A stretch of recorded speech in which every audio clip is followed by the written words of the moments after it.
life you love living instead of the life you think other people want you to live. Remember, you're the highest authority when it comes to knowing what you want and what you love.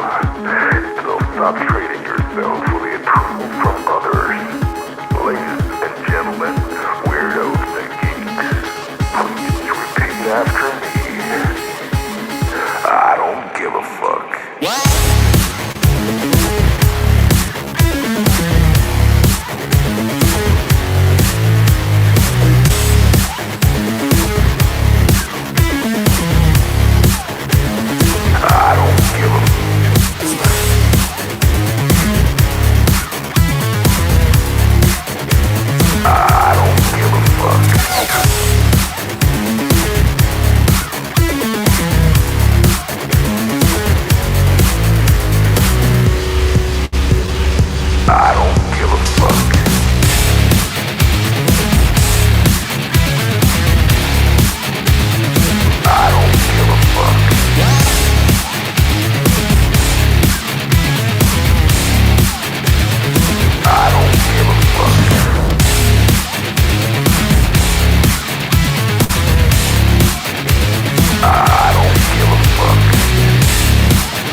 Targets acquired.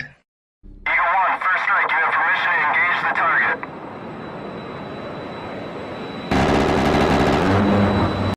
Warning: the following video contains explicit language which may be offensive to some viewers or inappropriate for children. The content within this video is intended for mature audiences only. Alright guys, let me check this out. Hopefully we have audio because my my studio lost power earlier today. I guess something happened in the neighborhood. We got power. Can you hear me? Loud and clear. You got audio? All right. There we go. Yeah, sorry guys. Yeah, the all my settings are jacked up right now, so I think it's all back to where it ought to be, but whatever. All right, cool. All right, good guys. Let's see who we got out there today. Then we're gonna roll right into some cool stuff. Sorry, I was running a couple minutes late. I had to go get a crown redone, and it took a little bit. Feels weird. My jaw is sore. But especially now that the pain reliever or the whatever that nonsense is they put in my mouth wears off. Anson Knowles is out there in the stream. Second place is the first loser. That's technically true. But sometimes showing up is a win.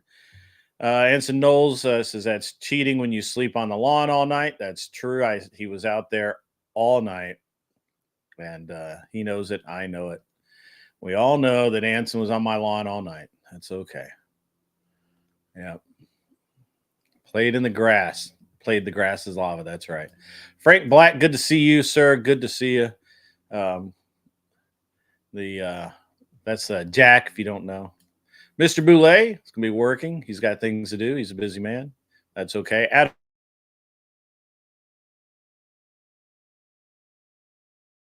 Ant, I see you out there. Good to see you, sir. In the chat. R. Allen in the chat. Mike gonna be listening in. That's cool. I like that. Anson Knowles thinks I care about commies. That's incorrect. Drake is in the chat. 07s to you, sir. 07s. All right. Good deal. Angel Berber, pardon me, is in the chat. Fredo Fonzarelli is out there. Let's go. Let's go. We got things to do. All right, guys. So last night I expressed concern about Glenn Lawrence. If you have not heard, he is in the hospital. I do have the name of the hospital and the location. He has he was admitted with blood clots in his lungs. It's a pretty serious thing to be going through. It's not. This isn't trivial. This isn't banged up from a car crash. This is serious, actual life threatening stuff. And if you guys have not heard, I see Mikey Ball says he came into his chat this morning. Yeah, Glenn's dad apparently gave him the phone, and he called me first thing this morning, which was great.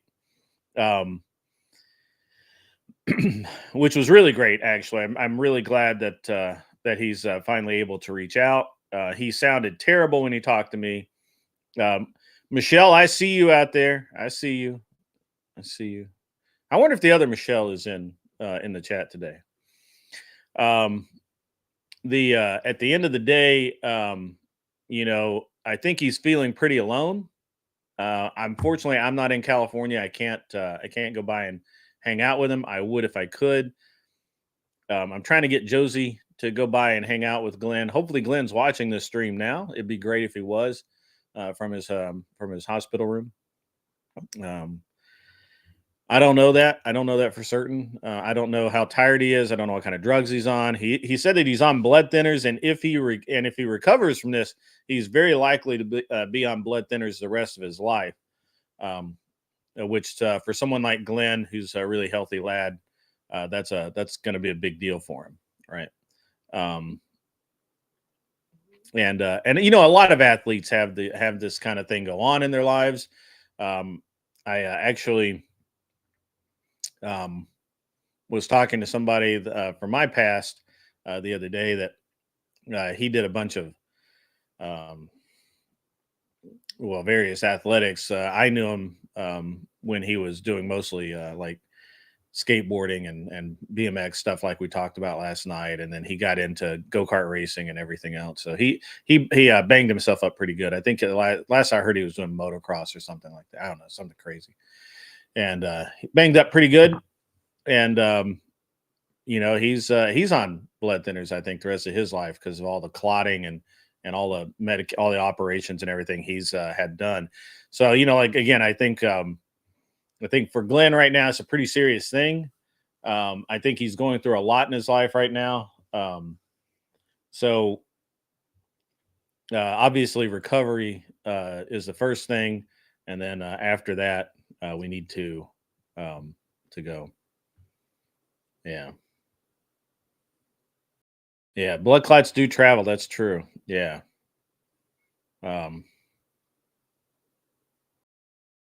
Yeah. I mean, look, I think he's going to recover. Look, there's a dark, look, nobody likes being in the hospital, guys, and it's easy to get really dark in the hospital. And again, for someone like Glenn, who's a healthy individual who has done a lot in his life, this is a big deal. It's just, guys, it's just a big deal, right? Like I was, I'm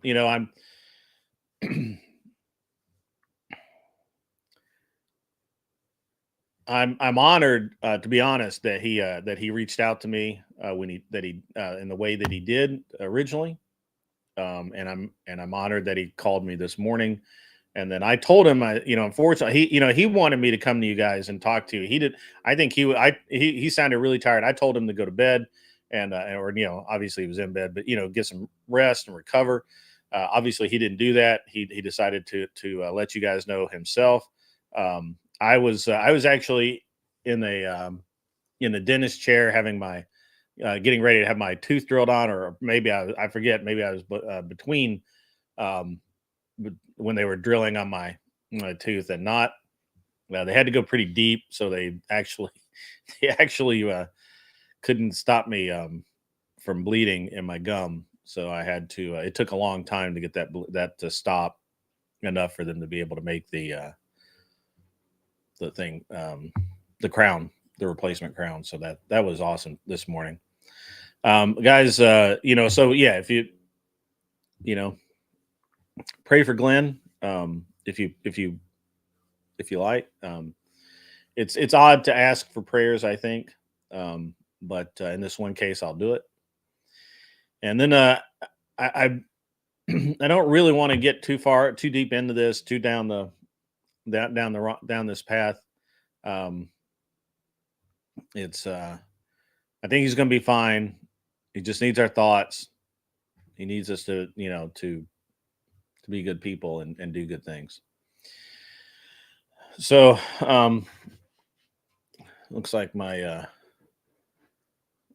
board is messed up here.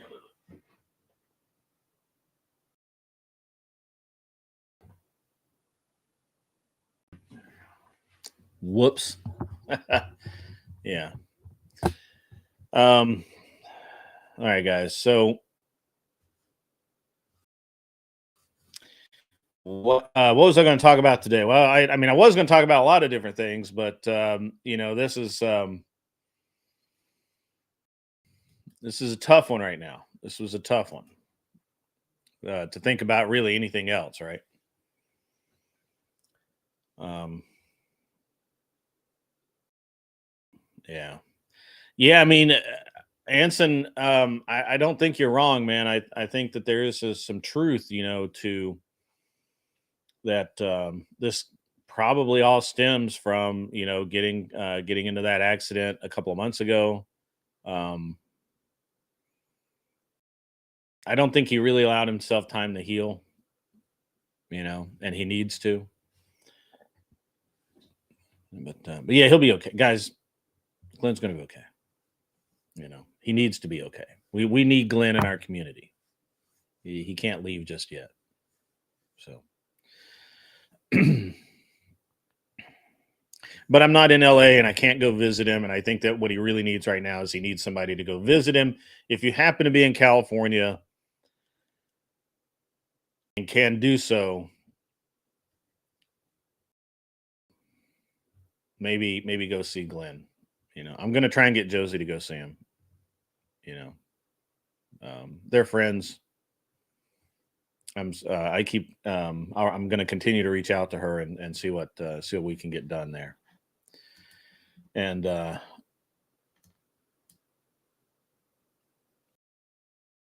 it's tough, man. It's a tough thing. It's a tough thing to even kind of like mentally plow through. You know what I mean?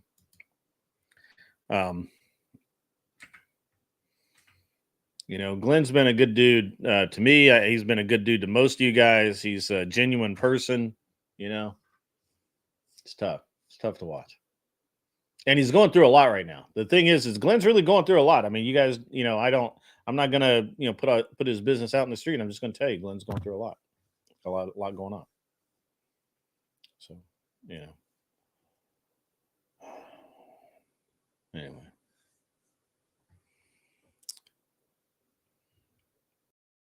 It's gonna be a tough day for me, guys. It really is. I'm trying to focus on something to move forward with on the show, and it's really hard right now.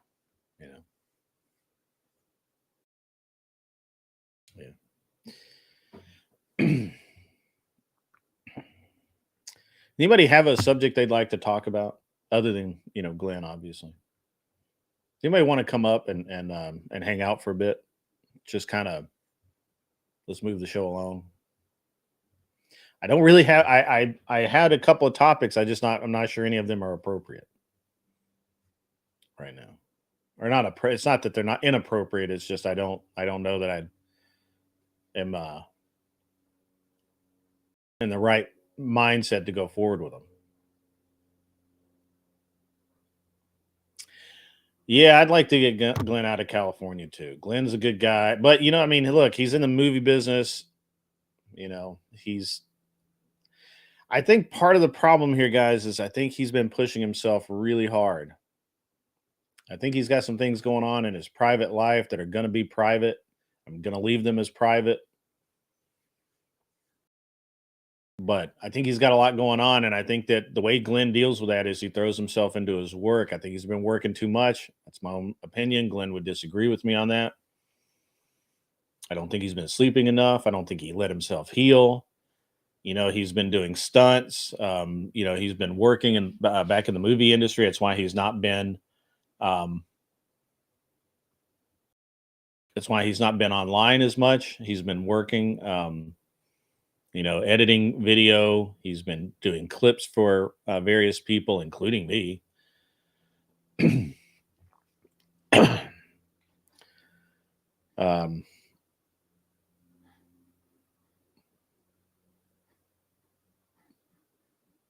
This is a tough one, guys. It's tough. It's a tough day. Tough day, guys. Tough day for me. Shelby, I'm going to throw you the link, bro.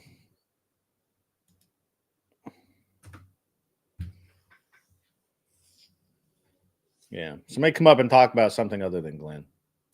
Because it's gonna be difficult for me to kind of move off of this. You know what I mean? So, and to be clear, I've never met Glenn Lawrence. I've never met him. I've talked to him on the phone several times, many times. Been on his show, been on his panel. Anson, you can have the link as well. But Glenn Lawrence is a good dude. He helps people when he doesn't have any reason to help them. He doesn't hold grudges. Yeah,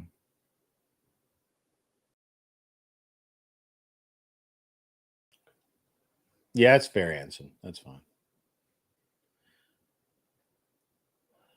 Yeah, so Mr. Boulay can come up as well. I'm sorry, I forgot. Mr. Boulay, you can come up as well if you'd like. I'll get you the link. I'm sorry, sir. I didn't realize that you were still paying attention. I thought you were working. I'm sorry.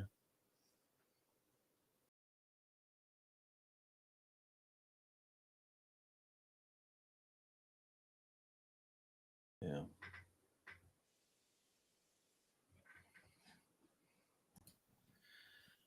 Afternoon, or yeah, I guess it is afternoon, Mr. Mister. How are you, sir?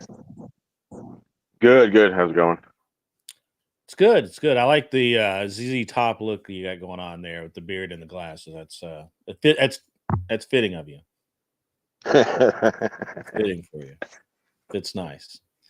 Ghost 1978. It was very nice of Andrew, Rachel, and Brian to all stop by last night. It was not coordinated. It was all impromptu. Andrew's going through some family stuff right now. Rachel had talked about it a little bit last night in the Discord or in the chat. Pardon me, not Discord. If you were here to see it, then you know. If you weren't, I'm sorry. I can't talk about other people's situations like that. But they are going through some stuff with her. I believe her father, and it's not looking good there either. So they're going through some. Everybody's kind of going through something right now, I think. So, but it was, I really, Rachel said it helped to come on the stream and just kind of relax. And I really appreciate that she thinks that. And I hope that she will always consider this a place that she is welcome to come and relax and enjoy herself. Hey, Roland, how are you, sir? I didn't see you come in. Good. Good to see you. Yeah. Production, dude, you're totally cool, Roland. Just, You know, keep your head down, get your work done. That's what we need right now. We need people functioning. How are you, Mister? What's new and exciting?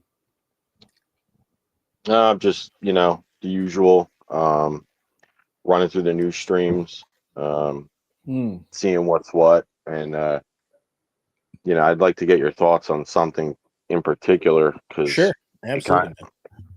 it's a few news outlets have been covering it, but it's kind of going under the fact that they got North Korean troops in Russia now. I don't know if you saw that.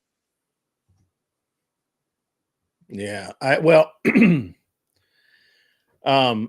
think it was only a matter of time, to be honest, for the North Koreans to come in. So I'm not surprised, right? Like I'm just not surprised at it. I would have been more surprised. I'm actually surprised it's taken this long, to be honest. So Yeah, well, I'm hoping. I saw shoot one of Mr. the Knowles joined us. Anson has joined the chat, masquerading as my bot in training. Yeah, can you actually hear me this time? I don't know if I did it right. Yeah, no, we can hear you fine, sir. Sounds good. Cool. Is that Newt Gingrich you got on your avatar? Oh, that was offensive. This is Ron Paul. Ron Paul. I guess if I squint really hard at that tiny image, it does look like Ron Paul. Yeah, I'll add some Coomer images in a minute if that'll make you feel better. No, you're fine with Ron Paul. Why not Rand Paul though? Well, Rand Paul's, the poor man's Ron Paul. He's not quite as good as his daddy was. He didn't get quite as far when he ran for president. That's true. That's You true. know. That's true. Anson, we all know you're masquerading as a libertarian, but we all know you're a right wing guy. Anson Well, yeah, is so far right wing. He's almost circled back to left wing. there's actually truth to that, Grid. Yeah. I know. I mean, I'm not blind. So, what do you think about the troop movement, Anson? I know you've got an opinion on this. Oh yeah, I love international news. I spend a significant amount of time watching foreign media, and because the American media is all propaganda, so you can't trust it. The what I think is that there's probably some very minor activity that's going on, and it's being blown out of proportion in the media to make people more afraid of something than they probably should be. Okay. I don't disagree with that. I think that's yeah, an exceedingly realistic take, which is very good. Yeah, I don't think that North Korea has the cultural social structure to allow a large mobilization of their population because they basically operated a massive prison keeping everyone in. So if they started exporting people, they'd never come back. So I don't think it's feasible for them to send a lot of troops over, even if they're the loyal ones. Yeah, that's not what bothers me. What bothers me is that they're the only ones internationally that don't give a warning when they launch major missiles. Their capabilities are weak. We've talked about it before on Grid's channel, kind of like the Russians or whatever. So that doesn't bother me. It's their launch capabilities. Yeah. I mean, in what way does that bother you? I mean, we at this point in that sector, anything they put up that we didn't want to stay up would be down within 2 minutes, 3 minutes. I mean, we have so much hardware in that area not doing anything. It's just kind of floating around waiting for shit to happen, or flying around waiting for shit to happen, that I don't know that I'm not worried about a Korean missile at this point. They don't have hypersonics. Even if they did, the hypersonics they would have would be the Russian Skull, or however you say it. And I don't think they're very good. So my concern with my concern with the North Koreans showing up is that their intent is to goad the U.S. a little bit into rattling the saber louder and louder. And if Camel Toe is in power, that's exactly what the generals will do, because that's all the generals can do. That's all they know how to do. And so that's and then you'll have Cheney in there and some of the other war hawks saying that we need to, sanction North Korea even harder than we do, which is impossible. I mean, what are we going to do? Take away light? I mean, that never works. Yeah, I mean, we've already sanctioned them all to hell. So there's nothing, and they don't get anything from us anyway. They get it all from China, barely. And China's even put restrictions on North Korea. I mean, China treats North Korea as like a bastard stepchild that misbehaves all the time. So. Well, what I don't understand is why we should care. Like you listed off a bunch of reasons, but I mean it's our own fault that the North Koreans don't like us, because we've basically still got a massive military presence on their border for absolutely no reason. That the South Koreans should be able to handle their own security if they're a sovereign nation. Why are we there? Well, that's actually an interesting point too, because when Trump left office, we were talking about drawing down out of South Korea and letting them handle it on their own, because they can. I mean, there's no reason for them not to. But once he was out of office, all those talks ceased. I don't think we've increased the number of troops in South Korea, but if we've drawn down any at all, it's so minimal you couldn't tell. Well, what I know about it. So my brother was stationed in South Korea for a while, and what I know about it is that they don't want us there. Based on everything he's told me, that they'd prefer us to leave, the actual citizens in the country. And the government wants us there. It's always the government. Like the citizens usually are pretty. The citizens of every country are usually pretty like. Pretty based, pretty realistic, but it's always the government that has some ulterior motive. Like South Korea wants to be able to produce weapons and sell them to whoever they want to, which they do,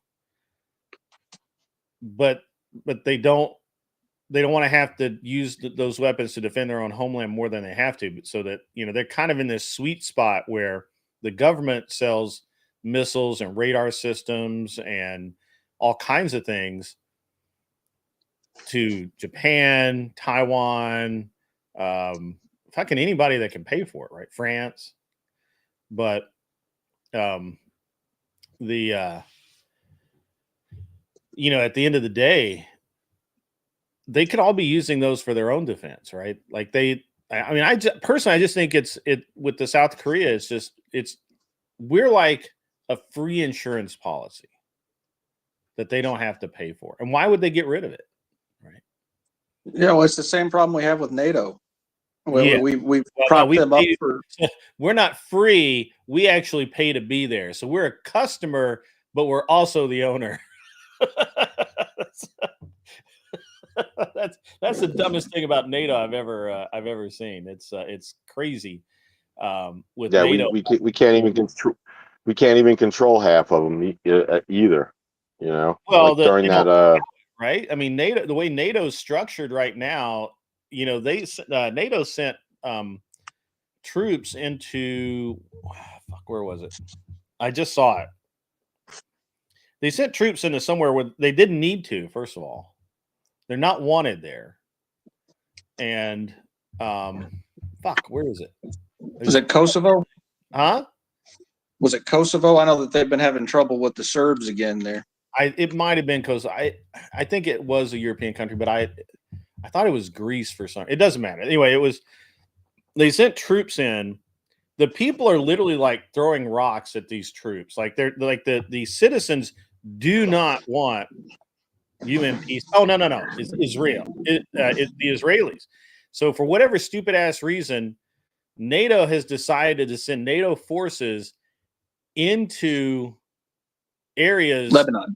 Lebanon. In Lebanon, yes, thank you. And it's Lebanon and one corner of Syria, and there's somewhere else they've got it. Anyway, so this is an active war zone. NATO does not belong in active war zones, right? Like that. That's specifically what they don't do. They're peacekeeper in theory. They're peacekeepers, right? Who the fuck are they keeping peace for? Why are they there? And why are they shocked when the Israelis shoot at them? Right? Well, technically, there's no declaration of war by the Israelis into Lebanon. They're not fighting the Lebanese government. They're fighting terrorists. It's the same trope that the United States used to fight their wars against other nations, where they say it's these terrorists that we're fighting. We're not fighting the government, but it is a war zone. No, I don't think they're saying they're fighting terrorists. I think they're fighting specifically Hamas and Hezbollah.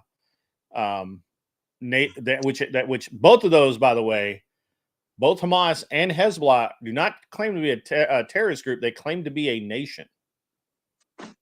You got it. This is an important distinction. You're right. We never declared war because we never recognized any of these groups as a nation. But when Hezbollah and Hamas have called themselves nations, and they are they're the government of Palestine. They're the government in exile of Iran, whatever that fucking means. Because I thought Iran had a government, but I don't know, whatever. But whatever it is, yeah, Israel can certainly declare war against them as war. It's not a police action. They're not fighting terrorism. They're literally fighting this, and I'm using air quotes, nation, right? They're fighting a nation.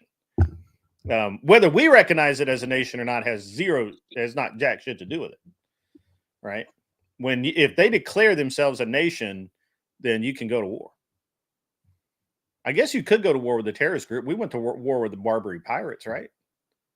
That was a group. That wasn't a nation.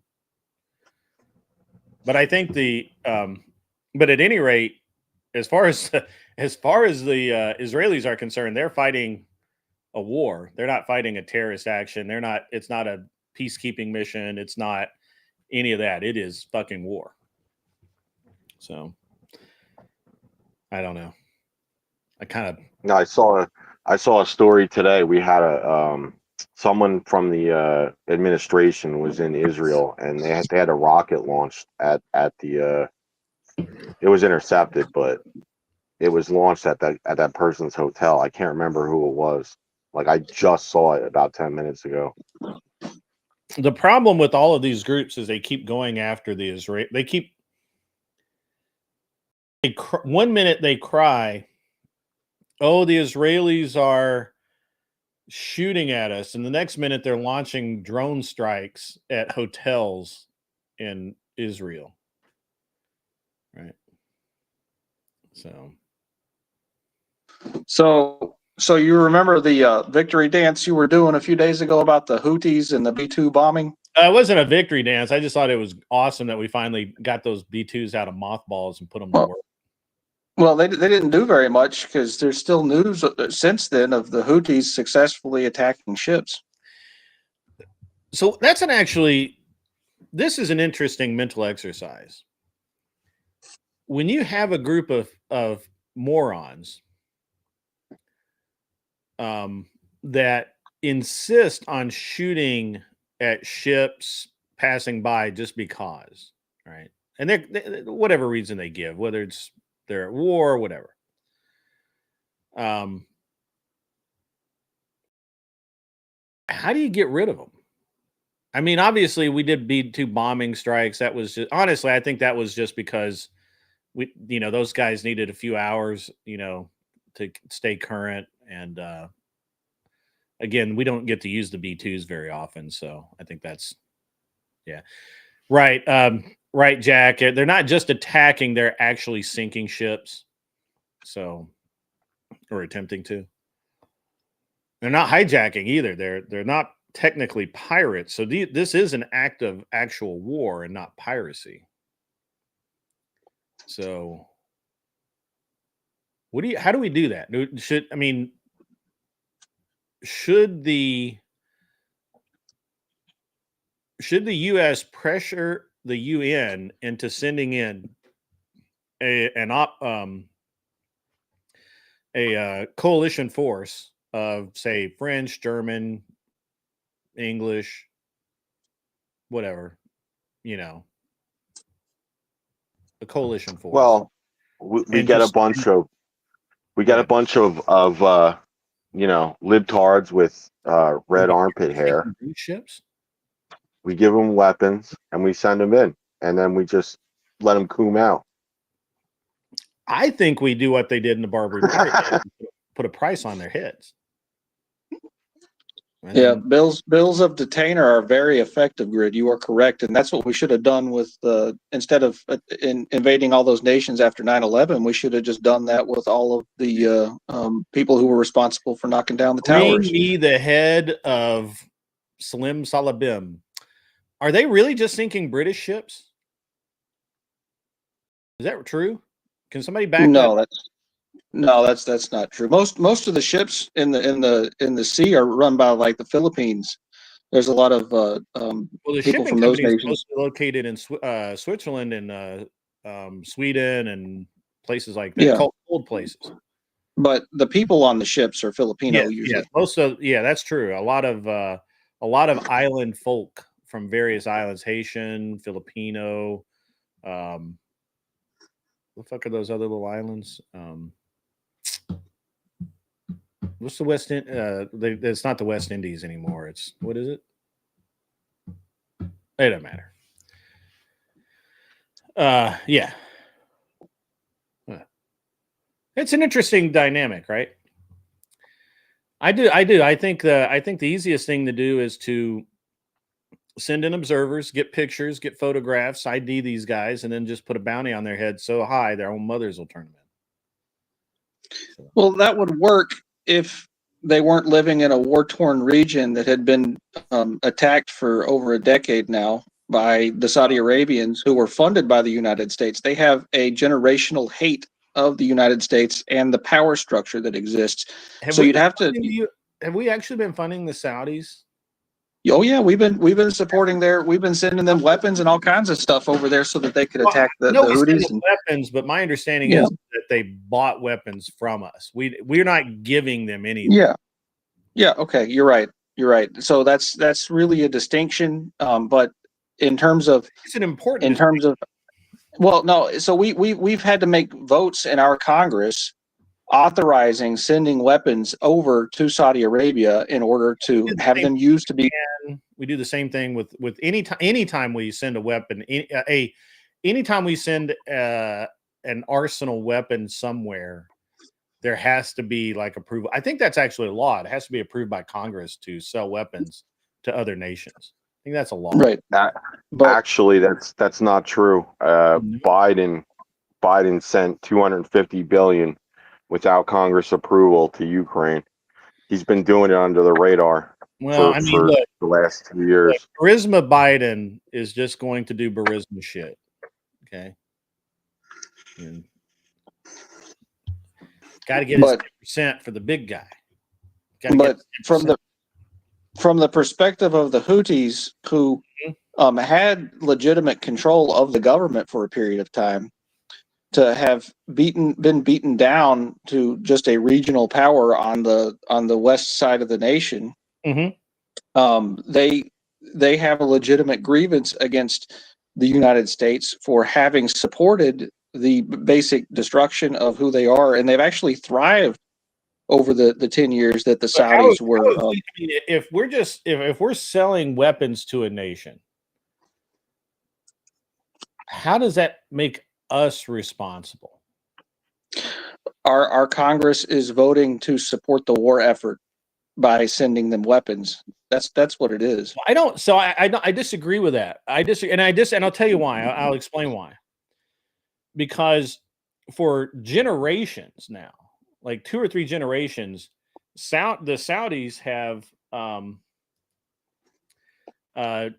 when they train over here, they do their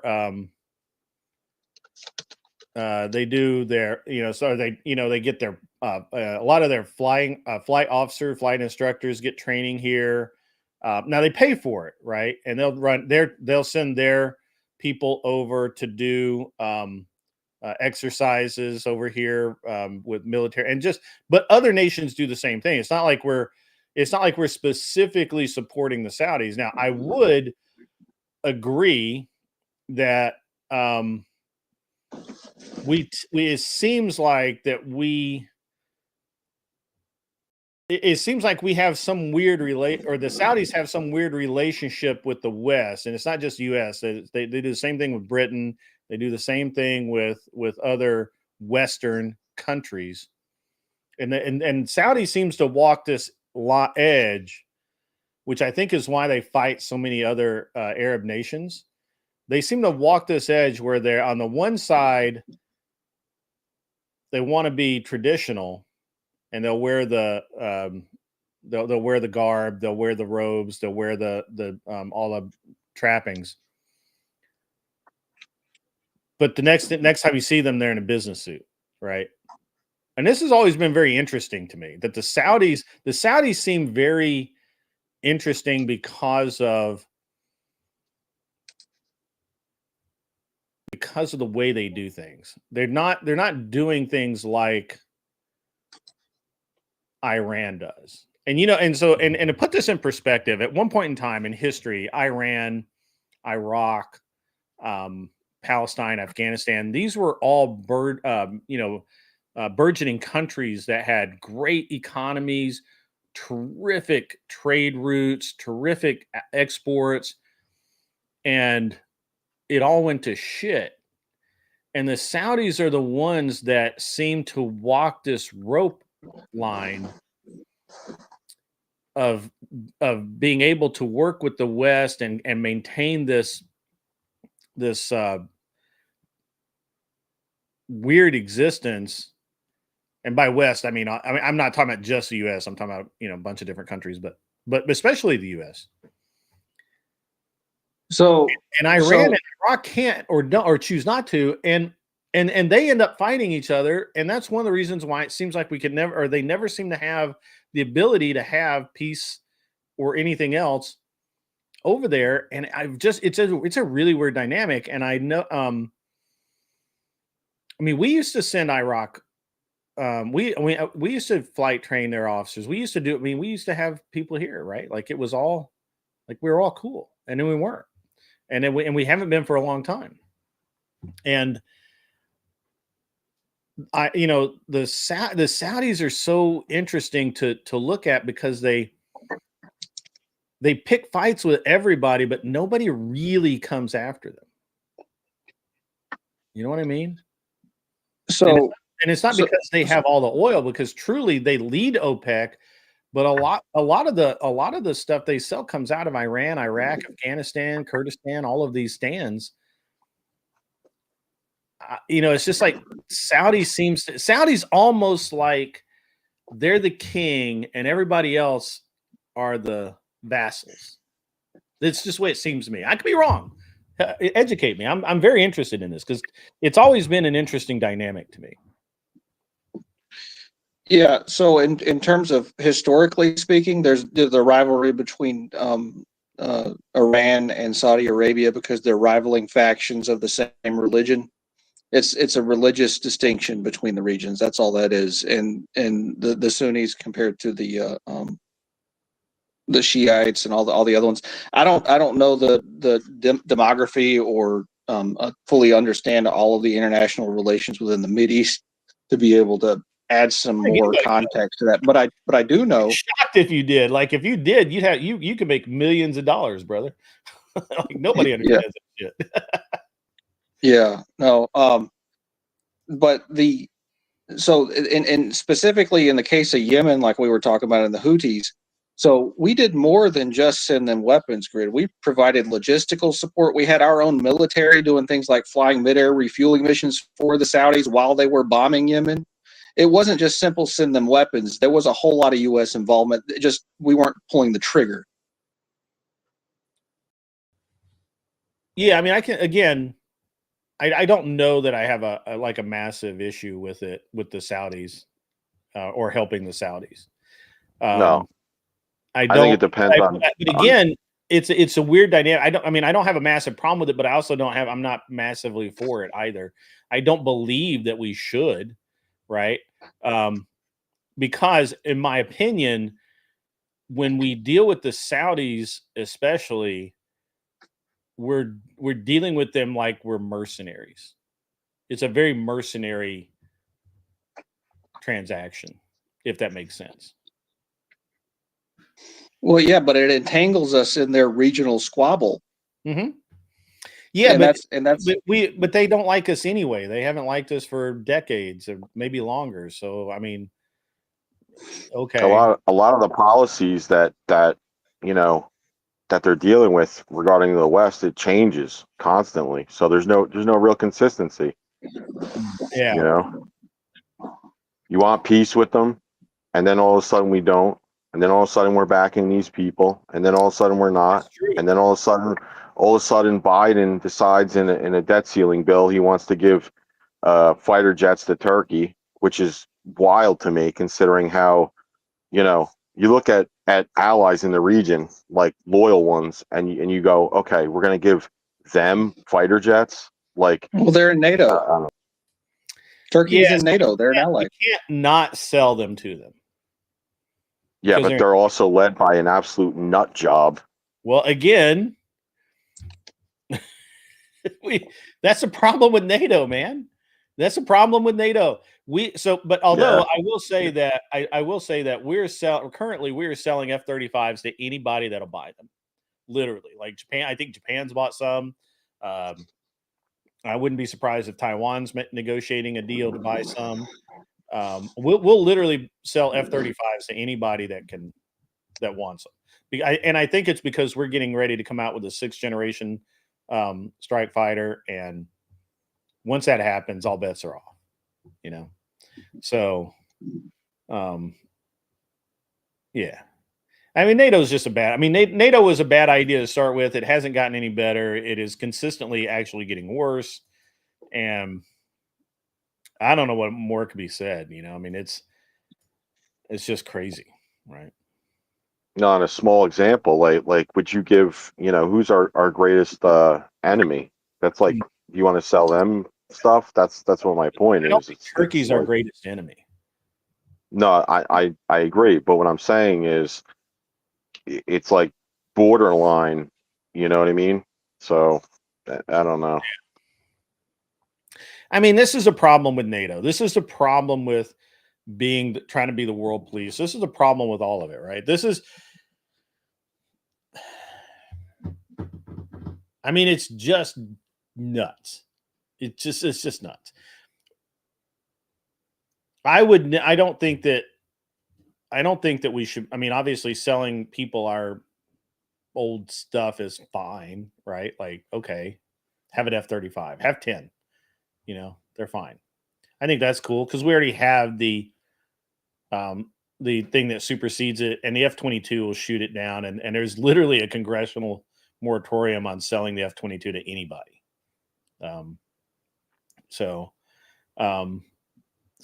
That's fine. Whatever. Give them whatever. Give them a cannon. Give them artillery. I mean, whatever. It's fine.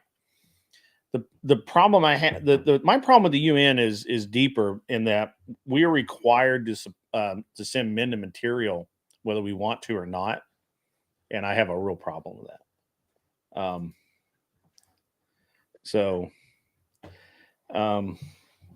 Hang on, I got to talk to my wife a minute.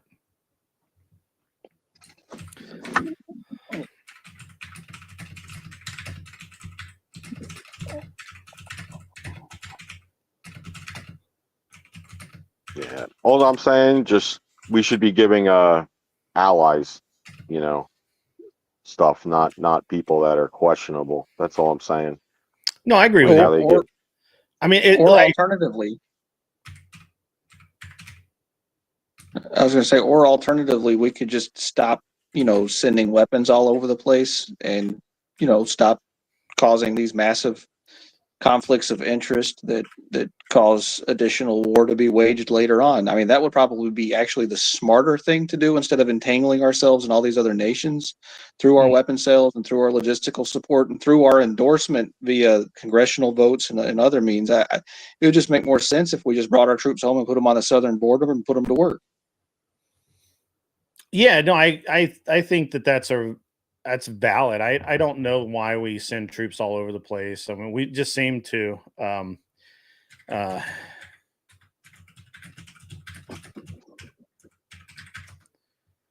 I just don't know why we do it. And you know, it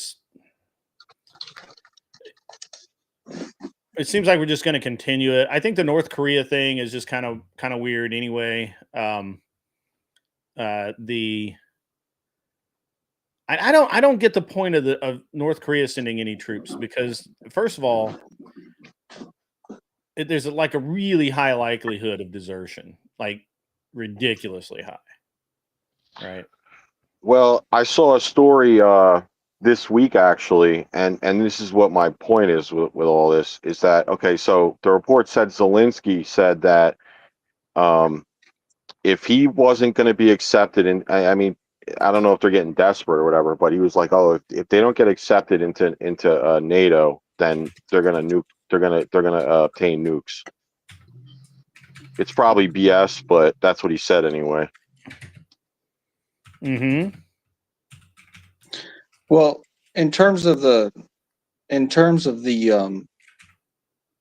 issue with North Korea and the troops, I would almost think there are a few ways that they could structure it. I know that the Russians have already used prisoners as cannon fodder, and they have a system in place for being able to do that logistically. And South Korea, I'd imagine they have a lot of prisoners who would take a deal of getting out of a South Korean prison with the margin of being able to possibly survive something later on. I mean, and since they have a method of doing that already, I'd imagine that might be something that they're doing. Yeah, that's true.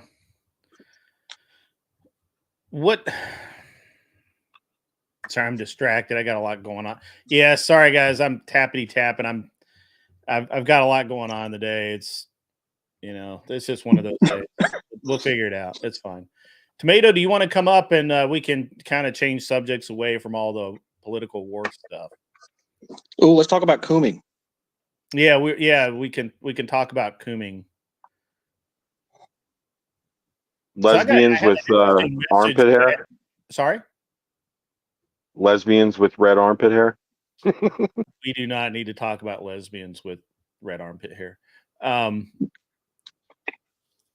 I had somebody message me, Toxic Angel messaged me on one of my videos. He sent a comment and basically was kind of asking me about Grace. He said he had linked me a video, but I didn't see where he had sent me a video. I haven't found it yet. So I asked him to clarify it. And so that's interesting. I think people just really have to understand that I don't have anything for or against the Thorpes at this moment. Obviously, that's a razor's edge. It could balance either direction. So, I also think people need to understand that, as far as I'm concerned, this channel is not Switzerland. This is the Continental, right? We can all be thieves and murderers as long as you don't do business on my channel. We're good. You know what I'm saying? And if you haven't, go watch John Wick because you deserve to do that. So it's a right. You deserve it. That's right. You must do it. So, all right. So, yeah, we'll get we can start talking about cooming. Maybe we'll get some other stuff going on. Yeah, but yeah, as far as the North Korean thing, I don't really know that I care much. I mean, I think it's just a weak move. Good afternoon, Sarah. How are you? I'm well, good. How are you? I am. I'm.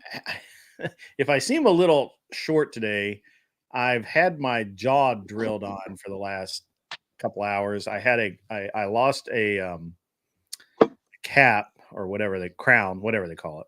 Oh no. And I had to have a new one fitted. And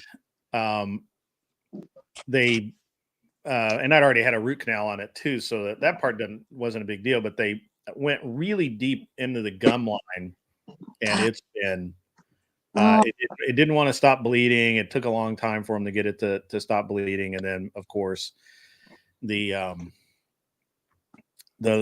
the numbing agent they put in is wearing off. So I'm so sorry. Anything with the teeth is like, it's just nothing but painful. I'm so sorry you're dealing with that today. yeah, Kevin's like, I don't need to hear that. He's having one installed next week. I'm sorry, sir. You will just have to you just gonna have to figure that out for yourself. Also, of course, Glenn. We got the news about Glenn today, and that was that's tough to kind of mentally deal with as well. So What's the Glenn news? I'm not caught up. So Glenn sent me Glenn. I didn't hear from Glenn all day. I guess it was Sunday, and I thought it was weird. So I sent him a couple messages, and then he eventually at like 1 a.m. my time, he sent me a picture with him, looked like in a hospital bed and a hospital gown with just his armband with the admit date and his name and everything on it. Like he couldn't really talk. But he just wanted me to know that he was in the hospital, right? And he actually told me today that he couldn't talk when he did that. So he's been in the hospital. He has blood clots in his lungs, which are real dangerous. And they've got him on blood thinners. He can barely talk. He's just really sounds really not good, and is and mentally he's just in a bad space. The doctors have been real honest with him that. This is, I would think, considered respiratory edema, I think is what it is. Oh my.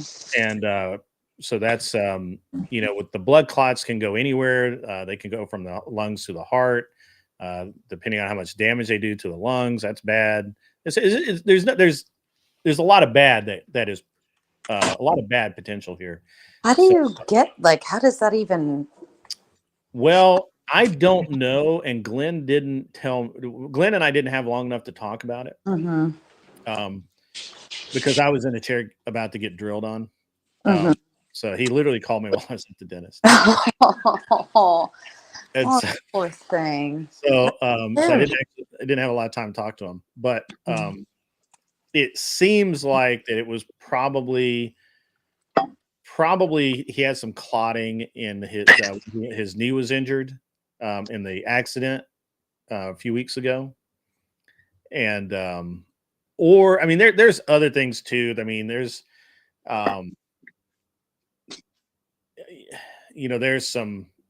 there's various things that can cause it. I don't want to speculate too much, but yeah, I don't know enough medically in that arena. I mean, I know some things, but I definitely don't know a lot, so I wouldn't even know where to begin on that conversation. But thank you for sharing, and I'll be sure to send him a message for some love. But we definitely have him in our thoughts for sure. Yeah, I didn't hear from him the last 2 days. I sent him a bunch of texts. I called him a bunch of times, and I don't think that I don't know how much he was awake the past couple of days, but I don't think he had his phone handy.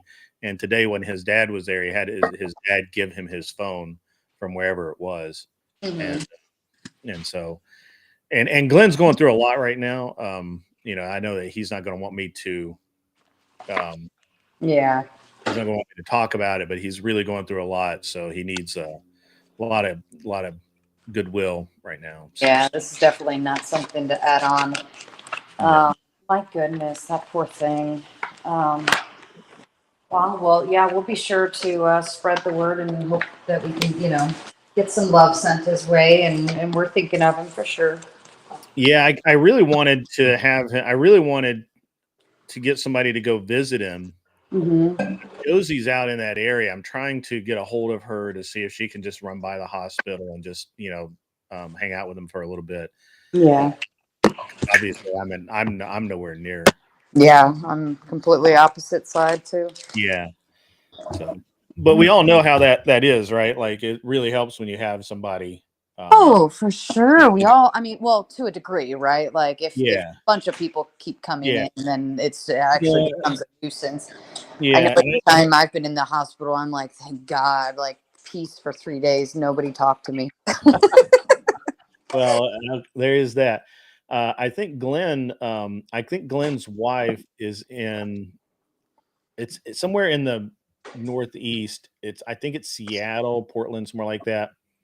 I think it's Seattle with her mom. I think her mom is ill. Mhm. So, you know, um, you Yeah. know, yeah. Yeah. So I'm going to Glenn, start calling this coffee with thread time because every time I jump on these, I always make coffee.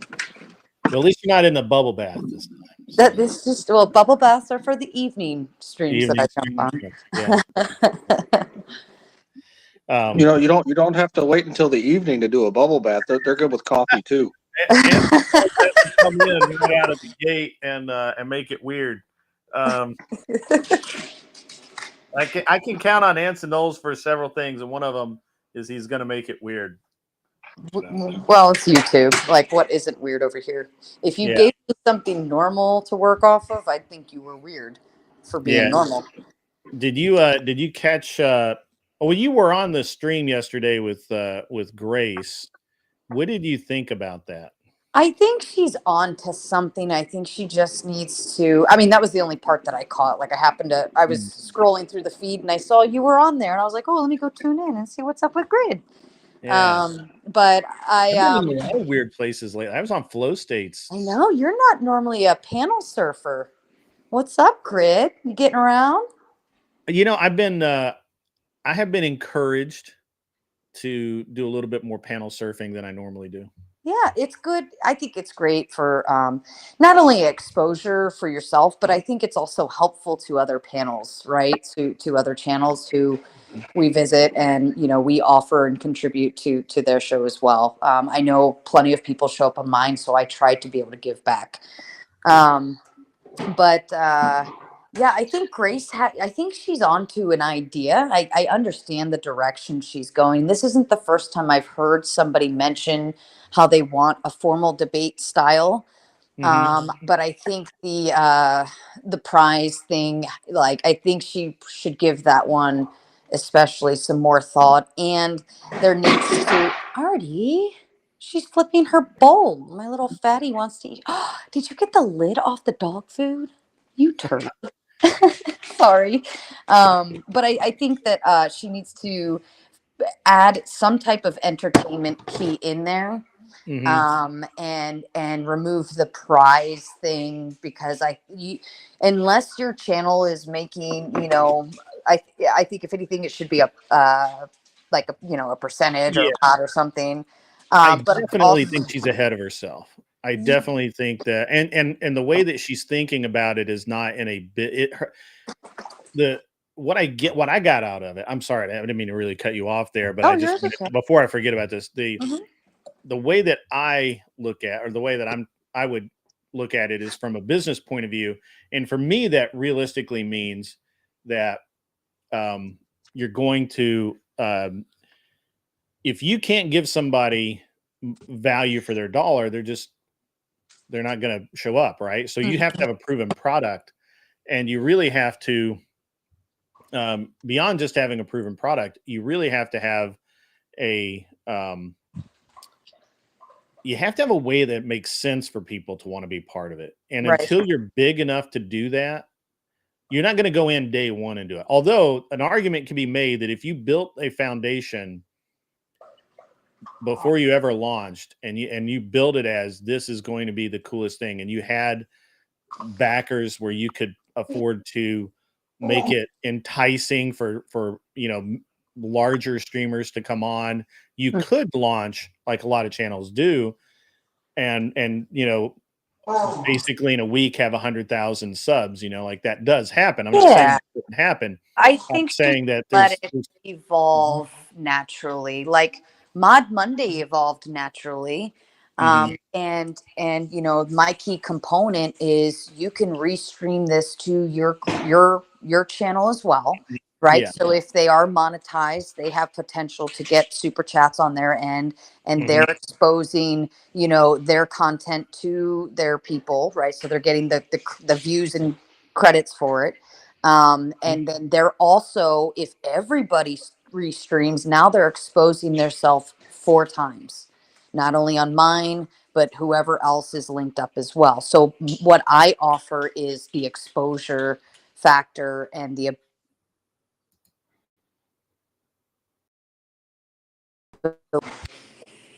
Am I still in? You broke up a little bit there. Sorry. Yeah, somebody was trying to call.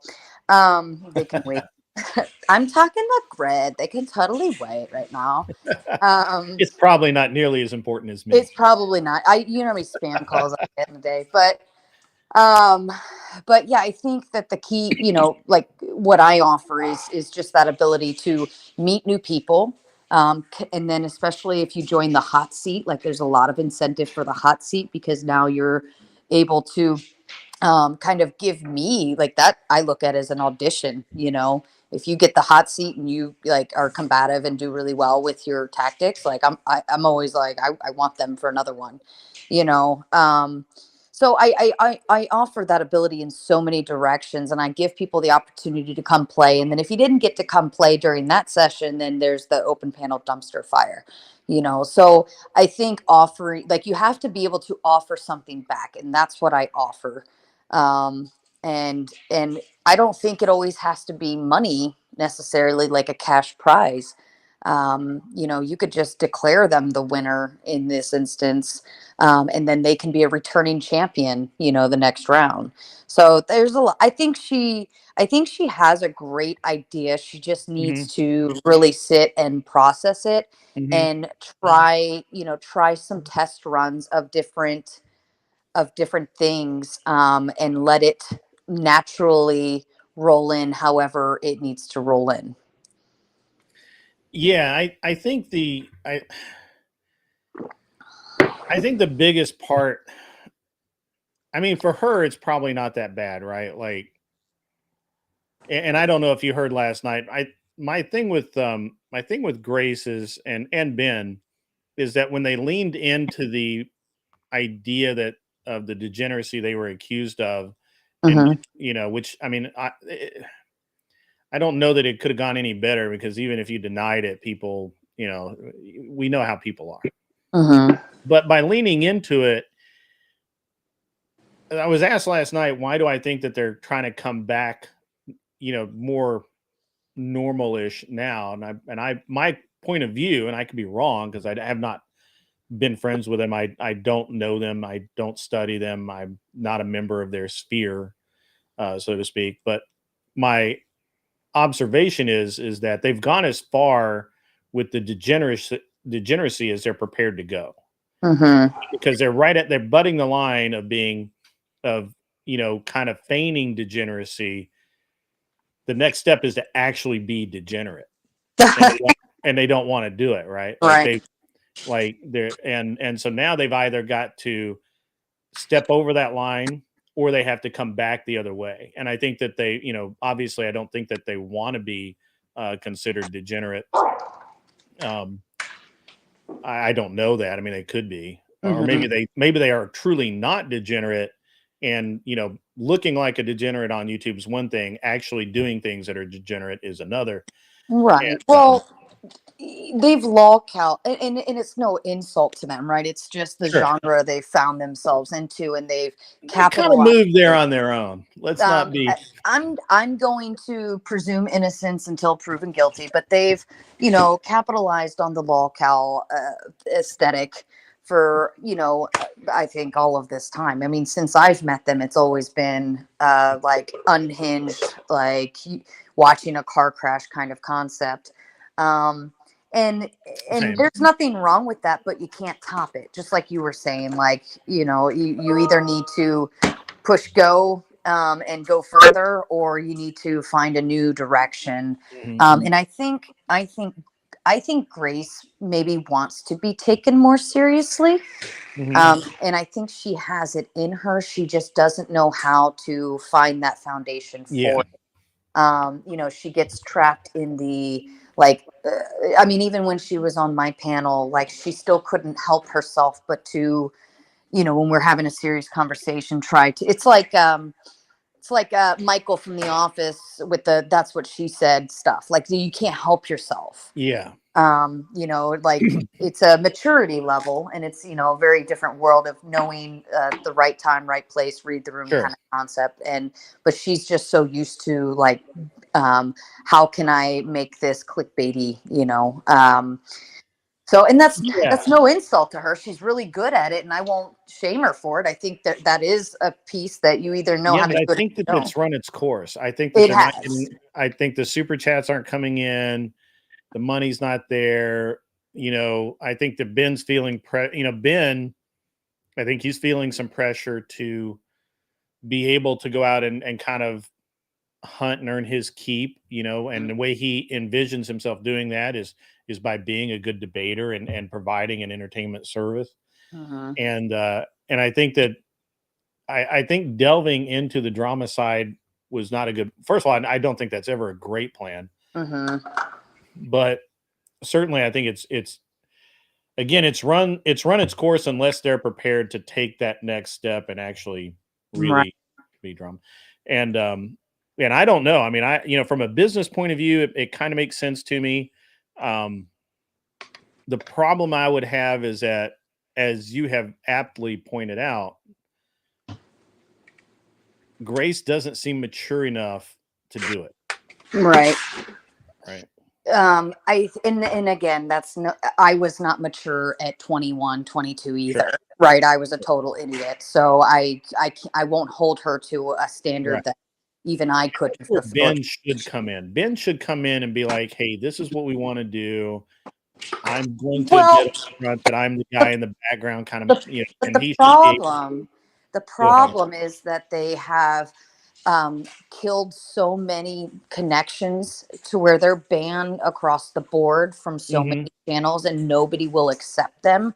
Hmm. So is this a point of like desperation? Because desperation gets stinky, right? And That's a great question. I don't know. And I'm not sure I'm the person to figure it out because I don't know them. I have not followed their career. I yeah. know this much about, and you know, I at least attempt to be a very fair person. Mm-hmm, If you say something, I'm going to say something about it. I'm not going to ignore it. mm-hmm, If you come at me, I'm going to come at you. If you leave me alone, I'm going to leave you alone. If you talk to me in good faith, no matter what disagreement we have, I'm going to talk to you in good faith, right? mm-hmm, I don't I've never in my life crossed the road to avoid somebody, and I won't. mm-hmm. I don't see any reason to start now. Um, so um, I think where I they really hurt themselves was making too many enemies and getting banned from too many places yeah, I because agree with that. those, you know, and that was definitely like my business method, you know, Hmm. is to connect as much as I can across the board, across the communities, and be kind to people, be respectful, have like a business oriented relationship with people so that I don't want to lose connections. I want to be the connector in order to connect people across to other people. Right. And if I went around and like destroyed every relationship I had with every big content creator, I would have shot myself in the foot. And I think that's kind of what they did, so much that now even other channels will not even allow Ben and Grace to introduce themselves. Right. They've already heard around the block what it's like to work with them, or they've seen them on screen, or they've seen their interactions, and it's like a hard no. Yeah, That's why when Grace and Ben showed up on my panel the other night, I said, Grace, you can stay. Like Ben, you're only allowed because Grace is with you, you know. okay. But if you mess up, like I'm just gonna boot you because I don't have the tolerance or patience Right, for his right. behavior. And he did. He was still Ben, but he was on good behavior. Well, I Um, think that's another thing. I think that some of the things Ben said, so, and this is, and again, I didn't mean to sidetrack you again, but no, you're good. you gave me an opening where I really want to make a point about Mhm. I had a private conversation with somebody who kind of came at me a little bit because I was willing to talk to Ben like he's a human. And I will, and out there, when he says some weird stuff, I'll be like, no, Ben, I don't agree with that. And you know why I don't agree with that. We either move on or we have to have a, we can go back and forth on it all day, but you're not going to change my mind. I'm not going to change yours. So that's how, it's where it is. Right. And there seems to be a dynamic that one of the things I think that Ben does not do well is just be able to say, yeah, okay, I believe another way. You do you, bro. Mhm. And he has to be like, no, but you have to agree with me on this. And I'm like, no, that's not. Well, that's the lolcow aurora. Oh, did Flo right? raid me? Huh? Did Flo raid me? Maybe. I think Flo raided me. I don't know. Oh, I'm glad you two are making nice with Flo each other. raided me. That's awesome. That's awesome. Aw, you two So- are making nice. I'm so proud of that. Yeah, I had him up on my show last night. We had a good discussion. It Did was you fun. really?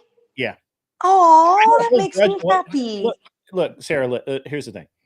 I don't hold grudges, and there's really not a lot that anyone can say to actually offend me. Mm-hmm. So, it's all fine. Oh, well, I'm proud of the two of you for working through your differences. Thanks, All Mom. right. I'm gonna take some type of Vincent responsibility Knowles is for. gonna just like keel over and die.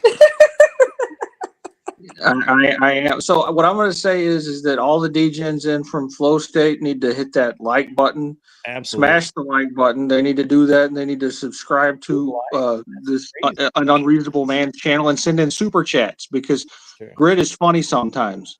Yeah, Sometimes. I am almost funny. Don't oversell it, man. Don't oversell it. But I think Ben, I just, just being honest about it, I think that I there's a lot that I really disagree with Ben about, but I also don't know. I don't believe that he actually believes that's what he says sometimes, a lot of the time. Right. So that's where I come in with it's that lolcow. Like he will Mhm. say, whether he believes it or not is completely up to him, but he will say something so outlandish to get a reaction. Sure. Now some people will react in an explosive way, and Mhm. other people will react in like a dude, you're stupid, what the heck? But no matter what, it still prompts a reaction, whether it's from the panel or from the viewers. And that's what like. It's almost like if he took. It's like he's been in training for the last 3 years of how to lolcow a panel. And he's really, really good at it. He's great at it. It's just that he takes it too far and doesn't know when to stop. It's like, okay, read the room. We're having a serious conversation, and now you're talking about like weird sex stuff that nobody wants to talk about. Like way to derail the conversation. Congratulations. But that's another piece of why so many channels won't host him, at least from my understanding, is because like he becomes combative and hell-bent on these weird things that nobody like can even morally agree to. And we don't even want to have the conversation because it's like that's so outlandish and unrelatable. Nobody wants this conversation ended. Yeah, but I mean, a lot of people do that, and like just the other day, Andrew and I had a mini debate on Glenn's channel actually, and we were we were talking about mandatory paternity tests, and he was for, I was against. We kind of got into my argument a little bit. Hey, Osa the Healer, welcome, buddy. Good to see you out there. You're welcome to come up on the panel, sir. He's a good dude. Thank you very much for the $5. Salute to you as well, sir. Thank you, sir.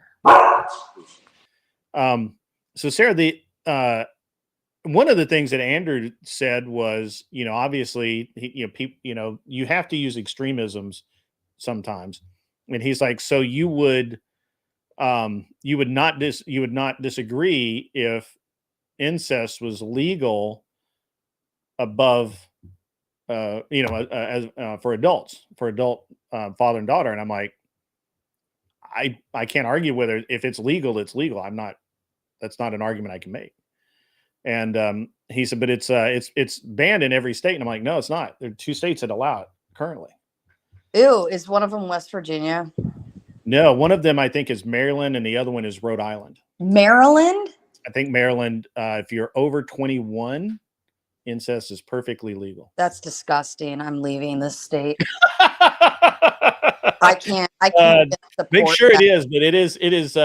I know Rhode Island is one. I think Maryland is the second. Of course, they're I right thought, to I each thought other. New Jersey was one of them. I'll have to look that up. Grid.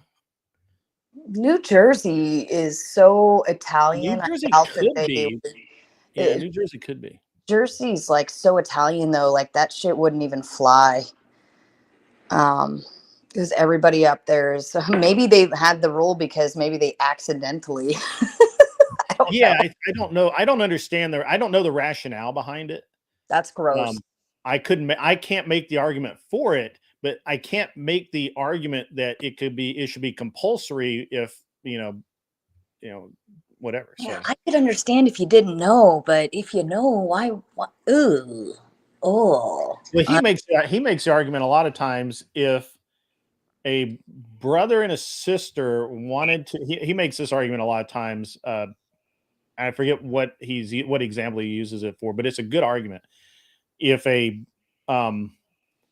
brother and a sister knew they couldn't get pregnant and wanted to have sex, would you be okay with that? And a lot of people are like, ew, that's gross, that's morally wrong. And they're like, but you just said it. And I think it has to do with I gotta remember his exact argument. But Andrew will use arguments like that as well, right? Like he's forcing you to a really vile, disgusting example for you to either say yes or no, knowing that either which way you go, you're just and your revulsion. Yeah, like having sex with a going dead to body. steer you in the way that he wants you to, right? Yeah. So, Yeah. So and- what So did that I'm gonna- extremism of the incest have to do with the paternity testing? I'm against anything mandatory.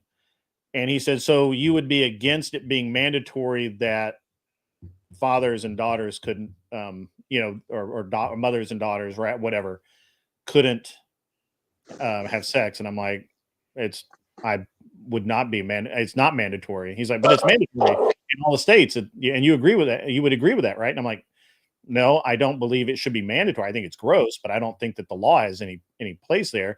And 2 states don't allow it.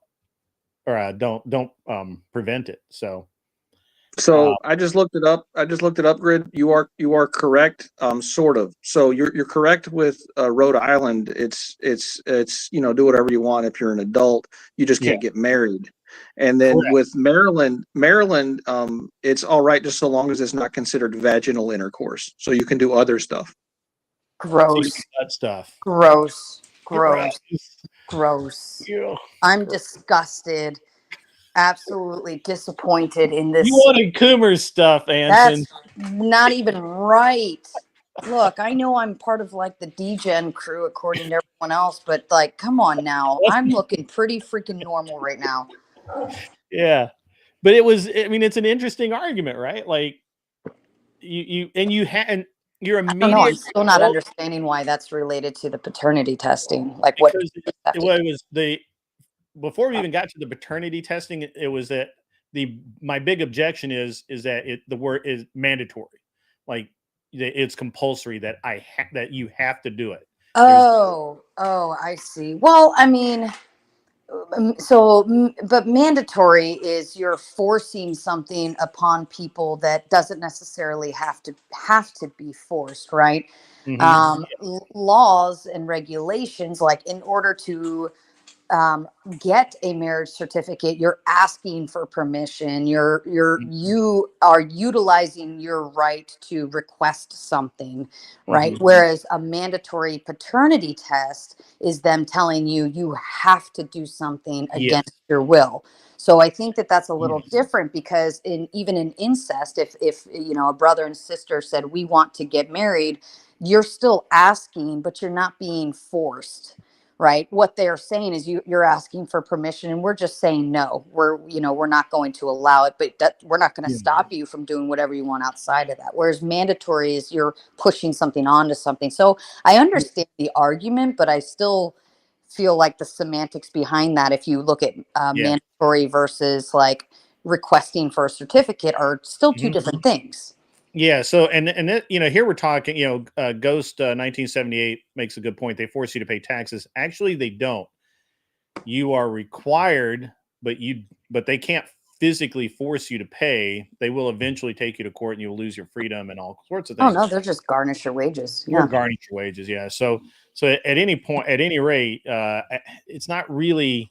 They're not standing there with a barrel of a gun forcing you to do it. They just have ways of making it happen. So that's still not absolutely compulsory. Plus, you don't have to have a job. Mm-hmm. Yeah, I think I think with the mandatory paternity testing, to me, I think you're removing the option for the father. I think if it's mandatory to provide the father with that option behind the scenes, that I can get behind. Like nurse pulls dad to the side and says, "Hey, look, we offer you a free paternity." And this is my actual position.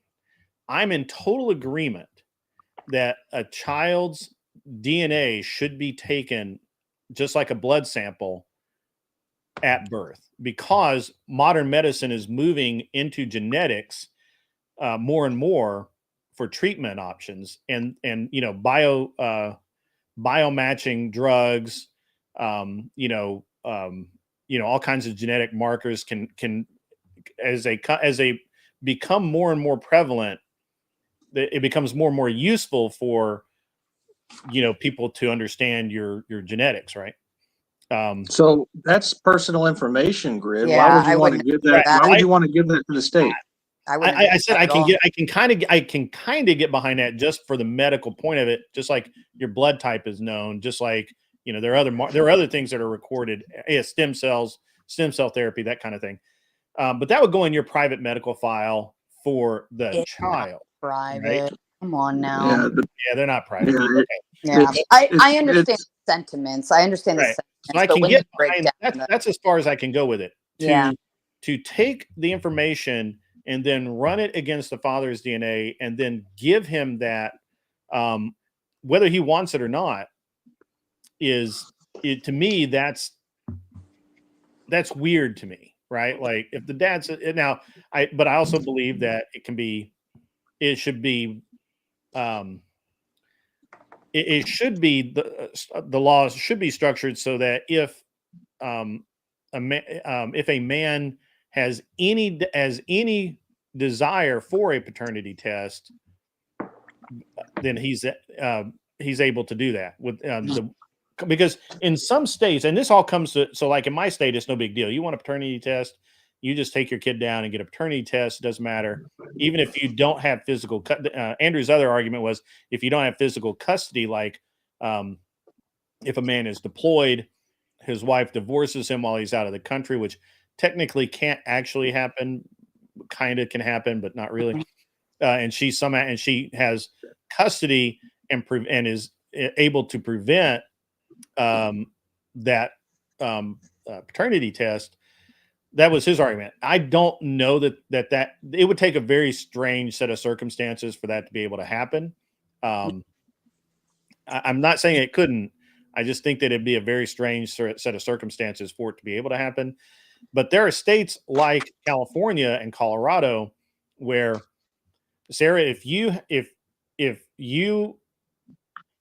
did not want your ex-husband to have a paternity test done on a child, you could prevent him legally. He could not do that, and so until he got a court order, he would have to go to court, say, I believe I'm not the father of that child, and I'm pretty positive there would have to be like a child custody dispute involved at that point.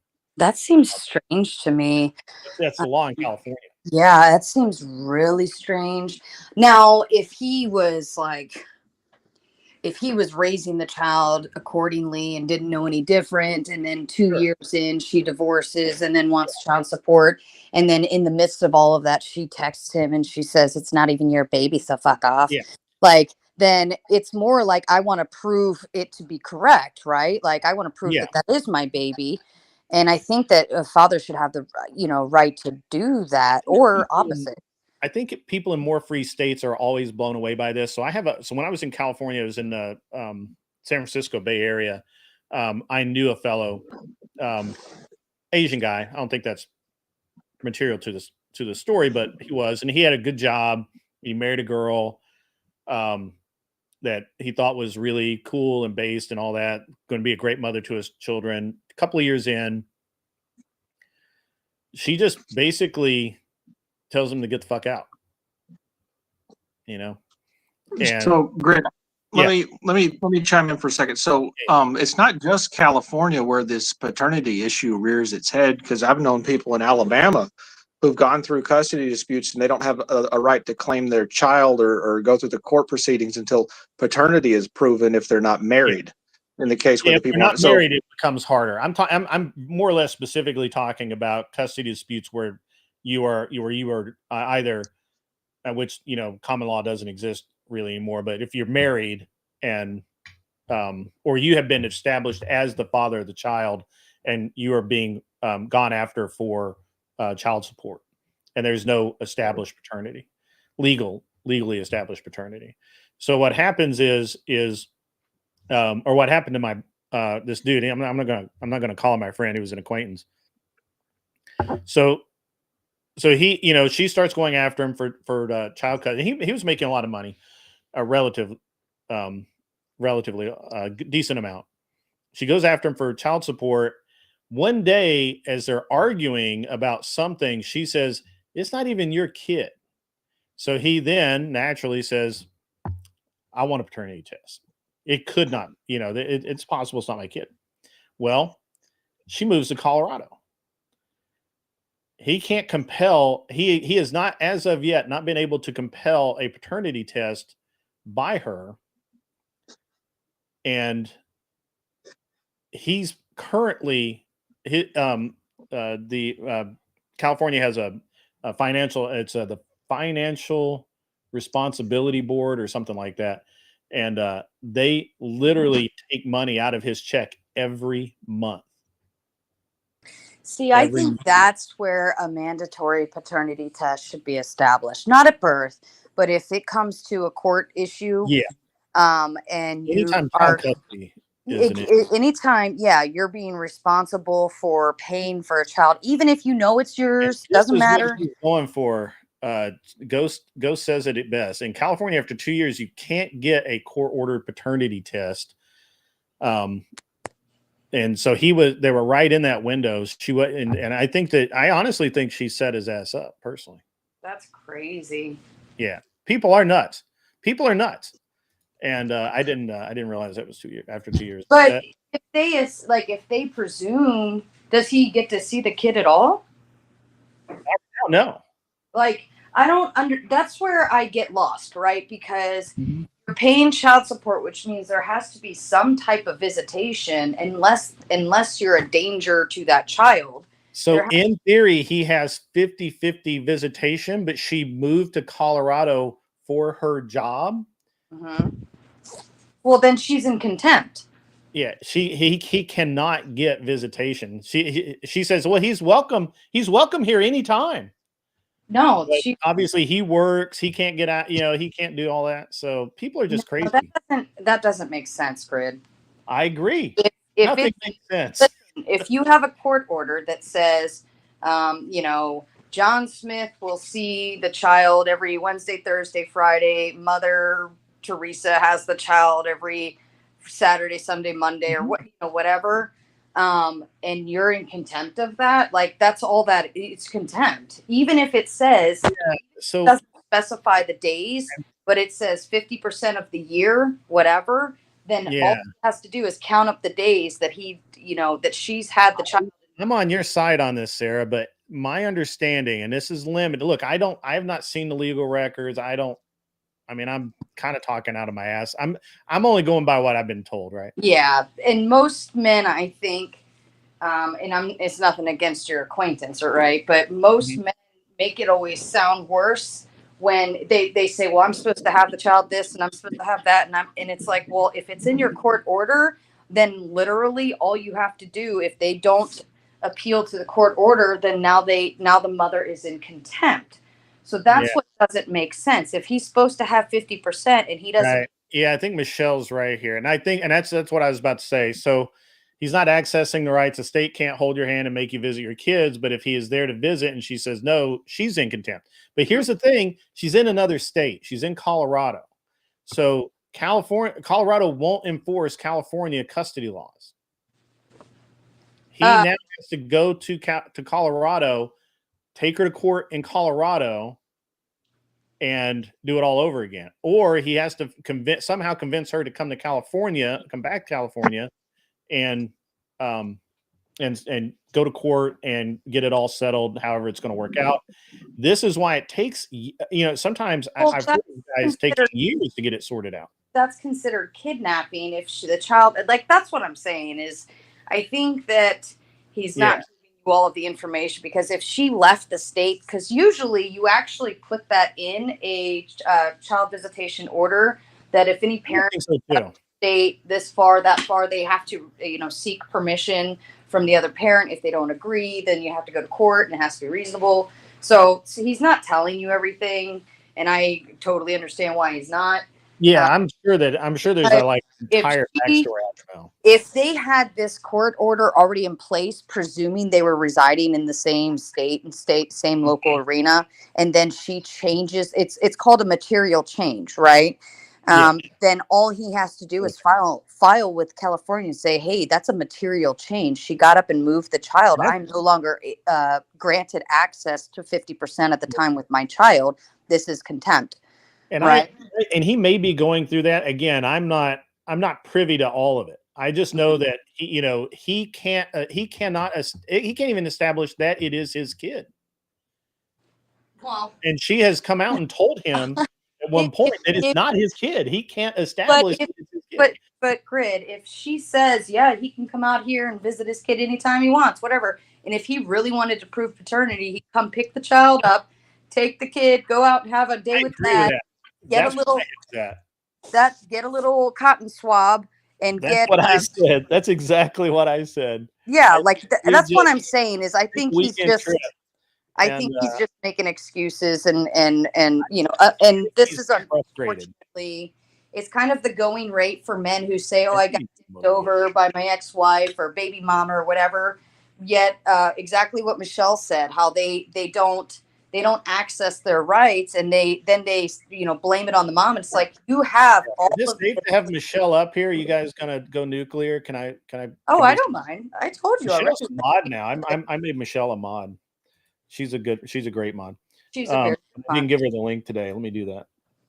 So I'm gonna give some information to Sarah, since she was really concerned about Maryland. Montana and Uh-oh. Montana and Nevada both offer life sentences for familial relations, and Nevada has the bonus of having no sales tax. So you may want to consider moving there. Oh, thank you. That's a good tip. Good tip. Oh wow. All right. I'm very disappointed with Maryland right now on that one. That's heart wrenching that they would Yeah. allow something like that. To me, is like, well, where is your moral grounding? Oh, that's okay. Michelle's busy with her children, which is great. So I'm yeah. folding laundry. Yeah. I'm my teeth are starting to really hurt, so I'm going to I'm probably going to end early today. I don't like to. I really hate ending early, but Mm-hmm. Well, you gotta worry about you. I always say that, like, our personal lives should always come first. yeah. Ghost 1978. So, and you know what? You could be right about this. He bets the real fathers in Colorado paying child support while the non-paternal father is paying in California, and Ooh, cold-blooded. that's dirty. That's dirty, bro. That is dirty, bro. That is. That's fucking evil. That's why I wish the states would communicate. But I think actually you have to declare, like, if you were to file a court order, you like that anything to do with that child, like you'd have to write that, so it would be fraud on the backbones of it, anyways. If you didn't, I think he has to fight it in both California and Colorado. I think he needs to start in California, call the contempt. They can yeah. serve her and call her back, right? Because that's the original source of the court order, and that's where he's still currently. It was very convenient that she moved to Colorado, Ghost. I'm not gonna lie. Like, how did I mean? What? How's that even work? Well, to me, that's considered kidnapping if you remove the access from the other parent. That's what I'm saying. I agree with you. I mean, I'm not arguing with you at all. I think it's all. I think that there's things I probably don't know, but I've watched this play out a couple of times. I have another friend of mine. He's a car buddy. You know, we're not actual friends. We just know each other through, racing and cars and stuff like that. And he went through, his ex went through a period of time where she put him through literal hell. And she would call the cops on him for just nothing. She would, so there was, she didn't know this, but he got so tired of her nonsense that he actually had a CPS worker in his car when he went to pick up his daughter, and his ex refused to let him see his daughter and turned him away. And then when she was asked about it, she lied directly and to another CPS worker, and the CPS worker that had been there as a witness stepped forward and said, "No, that's not what you did. I watched and heard the whole thing." Wow. And there was so much of that. There was so much of it. She would say that he dropped her off late. She would say she put up pictures of how, and she did this on Facebook once, and she had to pull it all down because of I'm sure that there was a court order or something, but where she put up on Facebook where I guess this little girl had fallen down and gotten some red marks on her shoulders or something, and I think she'd been riding like a scooter, or I don't know, some kids do things, and she tried to say that I'm not going to out him. I'm almost said his name. The dude had pushed this little girl down and was just being abusive and a bad dad. And dude was like the best dad. Like his entire world was that little girl. He could have moved out. He was offered multiple chances to move out of California and start a new life and everything. And he would not leave because of that little girl. Aww. And it was, but the hell I saw him go through, man. Yeah. And I would never negate that either, because I know there are women out there that play dirty tactics like that, and unfortunately it ruins the batch. But I will say the majority of what I've witnessed in the arena is men just they're not showing up for any of this stuff, and then they wonder why, and then they make it like, oh well, they never let me see them, and the moms over there are literally like, anytime you want, day, night, whatever, you just call, come have your kids, and they've never restricted them or anything. And I've seen more of that versus like moms who won't let their. I have to say, I personally have seen more like co-parenting kind of deals than I have the reverse. But when I've seen the reverse, it's nuclear. It is absolutely just horrible. Yeah. Adam says, my ex pays child support out of Virginia. She moved to PA and VA went after her for being in arrears. Well, that's not good. I also had to notify her.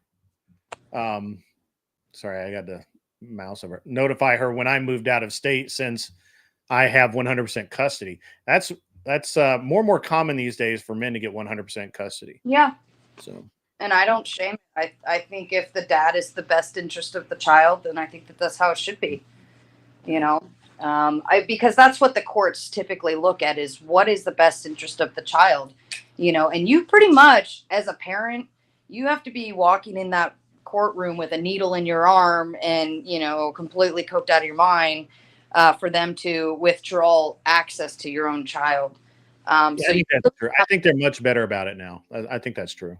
Yeah, I think the default starts at 50-50, and when it starts to change is based on the parents' schedules, their work schedules. Is dad like, somebody that works overtime all the time and, can't be available except for Saturdays or Sunday or whatever. Like, I think that that's when the percentage starts shifting, is when it's the best interest of the child. But overall, most states start at 50-50.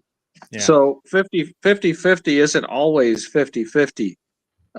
Like, for example, in my state, you could have 50-50 custody where each parent has equal, but still one parent has to pay child support to the other one.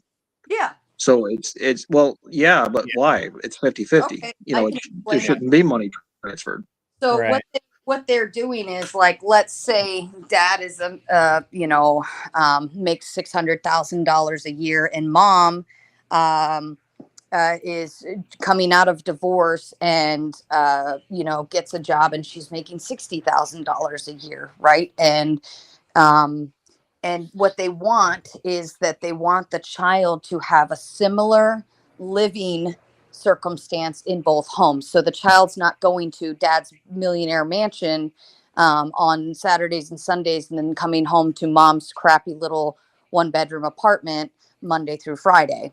And what they want is the ability to have the child have the same across the board circumstances between both houses. And what they presume is, if you were living together, how much financial access would that child have, right?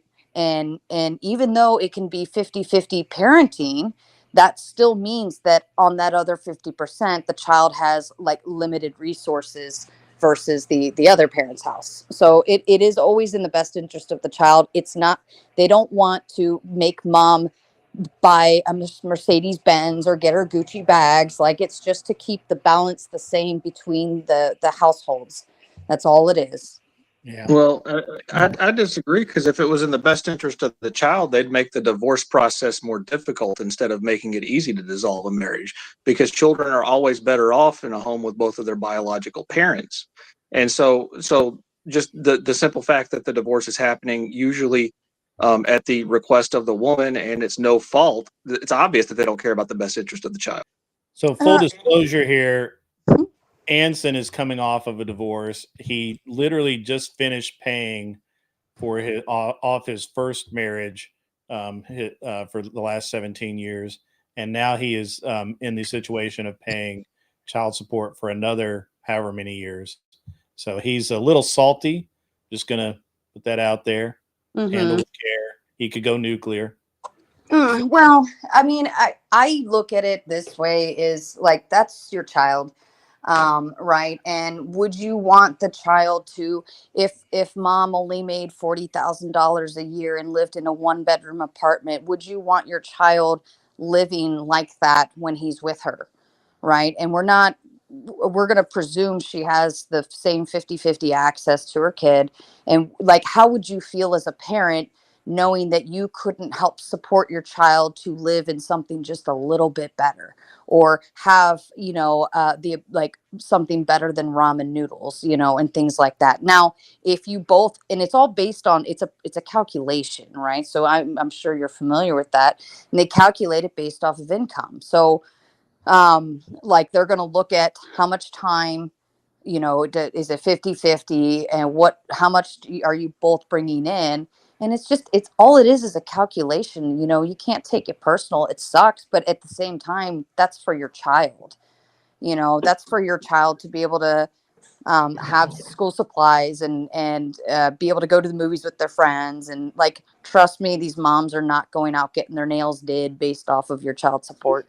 That actually brings up a great point, Sarah. Would you be in favor of and I think this will be a really easy revamp of men, instead of writing a check every month to the ex-wife, that instead of that, you would have a limited use credit card or debit card where the husband or wife, either one, deposited money into that account, and that account was only used for the child's items and could be audited at any time. So actually, they're not funny getting because this was a court case.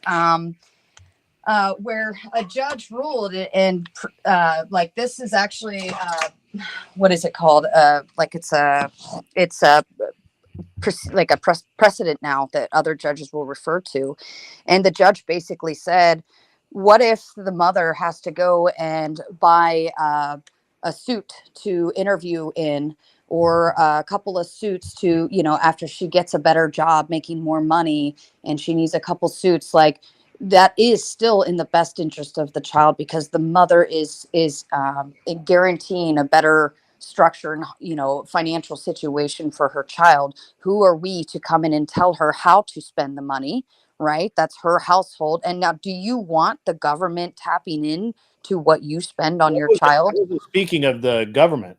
But I that was you just speaking said it could be audited at any time, audited right? by the father or the mother, who would take it to an accountant who would audit What's it. it And matter? What's it matter? if there was something found where, like, What- instead of a couple of dresses for an interview or first week at work and the money's put back in later, it's five, it's a couple of dresses every month, the money's never put back in, and the and at the end of the year, for her a pretty decent chunk of money's been spent on just whatever, getting nails done, for example. I mean, if you offer that up for auditing, then Mhm. now you might as well offer everybody's budget up for auditing.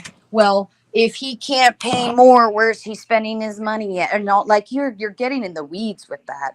You have to understand So I that. think Well, a if judge has already it's- ruled on it, so it's not going to go anywhere, right? A judge has already said if that mother decides to buy popcorn at the store because her kids wanted to, watch a movie that night, like if she wanted to go get her nails done because she earned it, because she was working with the kids in the dirt and getting everything, whatever. Like, it's not up for us to determine where she spends that money.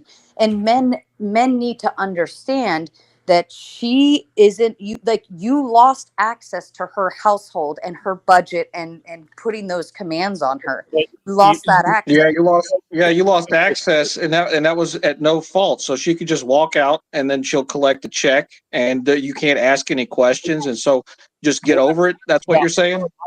We're Well, talking I about understand why that's hard to appeal to, but what you have to understand is, like, that's her household now. That's her budget. And if you think that she's but it's doing not her something budget. It's literally child support. It's money to go to the child.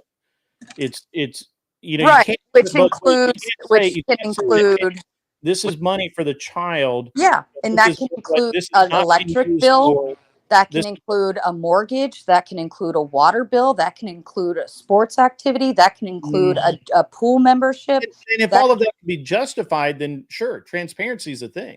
Right, but like, are you going to come in and like look at her budget and say, "Well, did you spend this $500 exactly on the child?" When it's like, "Well, look, your bank account My is debit one card, thing," and it's no. like, You can literally look and say it was $500 spent at Barney's instead of $500 but spent. that how do you determine if that's her $500 or the child support A $500? debit card specifically to be used for the child. But why? Why does that, at this point, why does that matter? If Why you would it like, not? you have to, like, the money goes into her account, all of the same, and it's up to her to No, we're not choose talking about how her it account. works. We're not talking about the money she uses to operate her house every month. We're Why talking. why is she It's gone. held to like an auditing thing on how to spend her money on her I children? would say if a woman pays a man child support, she has every right to know what he's spending the money on. No. Why would you not? No, if I'm paying you child support, then I trust that you have the best interest of my child as their parent. Do what You're divorced. How can you trust somebody that you've divorced? It doesn't matter. Okay, that's where co-parenting comes in. And that's the important part, is if you're co-parenting, you are trusting that when the child is in their care, you still have to love and trust them as the father or the mother of your child. You don't have to I hope trust it works them out. as a husband or wife. You don't have to trust them as a friend, but you have to know that if you had any concerns for the best interest of your child, that should have started before you even got a divorce or put in for child support, and you should have been getting some kind of order against them to where they can never have access to the child. That is a fear of the best interest. But if outside of that, it's not up to me, right? If my child goes over to their father's house and he, you know, cuts their budget, and the kid can only have like the cheap version of tricks for kids, and everything is like a generic version, what, I don't give a fuck. Like, I'm giving him the money for my child, and if he chooses to spend it, and maybe he's investing it in 529s, maybe he's investing it in something for the kid, that's not my business. I'm trusting him to do what's best on his end, and the only thing that I can control is what's on my end. But I Right. don't. I mean, I have to be honest. If I ever got, and I don't think I ever would, but if I ever got a divorce, I'm not sure that I would. That trust is there at all anymore because we've gotten a divorce. But then I you can I co-parent. wouldn't say Then that. you I can't wouldn't say co-parent. that. Yeah, I wouldn't say that. Just because we have 50% custody of a child, or you know, whatever the custody arrangement is, if I'm paying child support or she's paying child support to me, I think that some there has to be some accounting for how that money is used, because we know that because we already know that there's not enough trust there to maintain a marriage. I can't have I don't know that I would have enough trust there to. Why? What makes you have access Because to and to be her honest with you, budget? I would prefer, even if it wasn't a law, I would still like, if I were to get divorced, I would literally, every dime that I got for that child would go to that child, and I would document it so that if I was ever asked, I would literally be able to say, I understand that you think I spent $500 on a new, you know, something cool for my airplane, but I didn't. I spent $500 on, some sporting event that my son needed to go to, or a new suit jacket, or he needed to look good for prom or something like that. And I would be able to document, because I would not expect my ex-wife to trust me that I actually spent the money on something worthwhile I would, for the because I child. trust you I to be think a you're a good very father. trusting person, Sarah. That's very No, admirable. no. Listen, I trust you to be a Mhm. good father to my children. Now, if something seems Well, suspect, right? I better be willing to take it to court, because that would be the only, because I like, it's your household. It's not mine to interfere with. If we've divorced, Grid, now we are two separate people, and you have to respect that, right? that doesn't mean I. Take the law out of it. Take the law out of it. Take the marriage out of it. Yeah, You I, still I'm saying respect that. your, hold on, you still respect your wife, even though she's your ex-wife at that point. You still respect her as the mother of your children, and you still respect the fact that she has the best interest of your children at heart. I don't think we're going to agree on this one, because I'm of the trust but verify, even if I do trust you. And Wait, I like, don't know if I get divorced. If I got divorced, there's no way I would have that kind of trust. I just know for a fact it just wouldn't happen. but This okay, is now my if your children. kids show up in raggedy clothes and they're hungry and they're not eating, and you've sent her $3,000 every month, Mhm. now now it's the problem, right? Yeah, Now but you I have don't a have any way of reason to verifying say, what that money's been spent on. Whereas if I put that money into an escrow account or a debit account where it's tracked, where every single item it's itemized, now every you're taking purchase away, is now able to you're be tracked. eating yourself on that person's life all over again. No, I'm not. I Yes, never you have to look are. at it unless there's a problem. What I'm saying is we can acknowledge, like, what if she wants to take the kids on vacation with that? Are you going to make sure that she doesn't utilize part of that for her own, or like she I has mean, to I think that separate there's always, account if to? we have that much trust left, there should be a discussion. Hey, I'm going to spend, I know that normally we don't Why is she spend this money discussing on. her personal life with you at this point? What I'm saying, Grid, is if you you have 100% This is a great valid subject for debate. if and only if the kids are coming to you hungry, raggedy clothes. We never get to eat, mom's spending everything at the diamond store. I don't know. And we have nothing. Then now this has become a case where you would take it to a court and say, I don't think she's taking care of the children. And now you can establish like 100% custody or best interest of the children. Okay. Let's take a look at that. Let's say that my kids come to me in, decent clothes, but they're not name brand. They're reasonably well fed, but they're not eating, they never get to eat out. And the food they're eating at home is a lot of microwave meals and stuff like that. And they tell me this and I'm like, that doesn't hurt. It's a kid. It's fine. So they're clean. They're relatively healthy. Everything's great. So the kids are wearing no name brand clothes, Walmart shoes, that kind of thing. My wife gets out of the car. She's wearing Ferragamos. She's got a new Hermes bag, whatever. And I'm sitting there looking at it going, now I know where my $3,000 a month is going. What about that? What happens when that happens? She still made, sorry, I'm brushing my teeth. She still made the determination at some point to say the kids are always messy. They're always ruining their clothes. And when they went over to your house, they happened to put on their crappy in the mud clothes. I don't know. I mean, if name brand is what you're concerned about, if name brand is what you're concerned about, that to me is that's not a best interest kind of concern, right? Because a judge would look at that and say, are they clothed? Are they taken care of? Are they laundered? Are they, clean? I think you're very trusting. No, it's not my business. I would not call my ex-husband up if I were to be paying him child support. I would not call him up and be like, where are you spending all this money?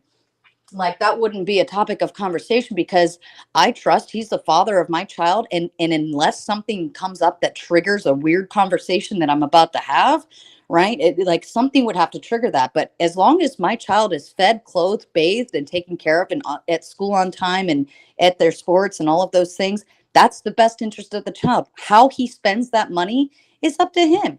If he wants to go and buy, video games because he plays video games with the kid, I don't fucking care. That's his bonding time with the kid, and how he decides to spend that is on him. Like, we can't sit here and nitpick every freaking dime and penny. That to me is tedious, obnoxious, and controlling, right? And I would look at it this way. I lost access to my husband and what he does with his money when I divorced him, and vice versa. We are now no longer together. My budget is mine, yours is yours. And unfortunately, it just calculates out the way it does, right? And it's up to him and it's up to me. That's how we're going to do it. And I don't have access to that anymore. You have to trust that it's the best interest. And if you question the best interest of the child, then you better be willing to take it to court. So what about, all right, okay. I got like 3 more minutes and I got to go because I'm not going to start anything, but I just say it would be a great debate subject to have. Yeah. Because I think that my observation is that you're putting a lot of trust into where I don't think trust belongs. And because there's money, and mainly because there's money involved, and anytime money's involved, everything is really interesting. But I would also say that while I would hope that where finances for the child comes into play, there could be some communication that's pleasant. Anecdotally, it seems like that's not often the case. And it seems like that by and large, women, there's actual TV shows about how women will dissect a man's life after their divorce to increase their child support because they don't think they're being paid enough. I don't know that men do that. I'm sure that they do because that's how that works. But it'd be a good debate to have, I think. I think it's a and I think there's a couple of different ways to come at this. I'll see if I can find the court case and send you the decision on it. And there's a whole good a justification that the judge provided. I disagree with all of the points that were made in regards to if the wife uses the child support money for anything but the child, I pretty much disagree with that. But then again, I mean, people hide assets. Look, I know men. I absolutely know men that have hidden assets from their wives. And the same with, I know a couple of women that have done that from their husbands. So while I enjoy the thought that people are honest, I'm not as trusting as you, Sarah. You're a good person, Sarah. Well, I trust the father of my child to be the father of my child. Like, Sure. that's up to him how he wants to be a parent. Who am I to intervene? Yeah. And to be honest, I don't trust. I trust my wife to be a good mother, regardless. I don't think that most men and women, if they're truly honest, if they got a divorce, they would actually trust their partner to have their children, because there would be a reason why they got divorced, and it would probably be a break in trust would be that's a control factor. Sure. They still want control. Anyways, I do have to go. Yeah. All right. It was good. It was great chatting with you. I can't believe I stayed because my entire jaw is aching now. I'm so sorry. Well, I hope all right. you feel better. I can end this at any time. I just it was a good conversation to have and that sort of thing. So I've got 45 minutes left. I can get somebody up here that'll just run their mouth and let me sit here and look good. I've given you all of the material for them to come up and try to dismantle. That's right. I love you, Grid. I'll see you later. All right. Thanks, Sarah. Have a great day. You too. Bye. Okay. All right, guys. So if anybody wants to come up and continue forward, that would be great. I should not continue talking before I go get some ibuprofen or something to dull my jaw. My jaw is killing me right now. Anson Knowles. I kind of agree with Anson Knowles on this. I trust women to take, and me. Divorce for no fault harms kids. It is evil. As I've always said, women are canned evil, and until you can prove me wrong on that, it's just the way it is. All right, guys. Anybody want to come up and help me out here for a little bit, or not? Holy fuck, that was rough. Yeah, that was rough. All right. Yeah, that was, that was great. That was great. So if there's anywhere I can send you guys to, let me see who's on right now. Anybody know who's on?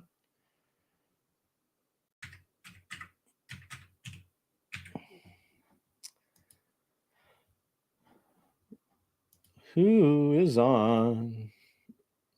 Andrew's on. You guys are going to Andrew. You're probably already there anyway. So let me. All right, guys, I hate to do it, but to be honest with you, my jaw is literally killing me. There's no way I'm going to continue forward doing this nonsense. So I is sorry, but I'm going to end early unless somebody wants to come up and basically talk for the next 45 minutes. I'm going to have to call it a day. It was a good show. Again, guys, Glenn Lawrence is in the hospital. I'm not sure if he gave out the name of the hospital, so I'm not going to.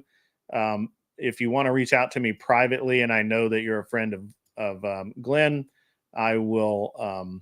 I'll give you the name of the hospital, and you can go there. It did turn into a great discussion. To continue, I'm going to go get some ibuprofen, lay down for a few minutes. Maybe I'll come back out and I'll do some panel surfing or something. We'll see. If not, it was great talking to you guys today. I really appreciate the couple of super chats we got in. That really helps. Merch is coming. We're going to talk about that on Wednesday night. Next show will be Wednesday night at or what is today? Today's Thursday. So it'll be tomorrow night, Friday night. Tomorrow night, Friday night at 8 p.m. And we'll be back We'll be loud. We'll be proud. And for all of you guys, get off my lawn. Oh yeah, Raging Patriot. Glenn is kind of okay. Not really. If you'll go to the Discord, people will break that down for you, buddy. Everybody like the video before you leave. 07's in the chat for all of you, every single one of you guys, and I don't care where you go, but you can't stay here and got to get off my lawn. Be cool and wear glasses if you need them. Yeah, no, I just answered your question. Can you tell me what epistemology means? Epistemology is the study of the epistles.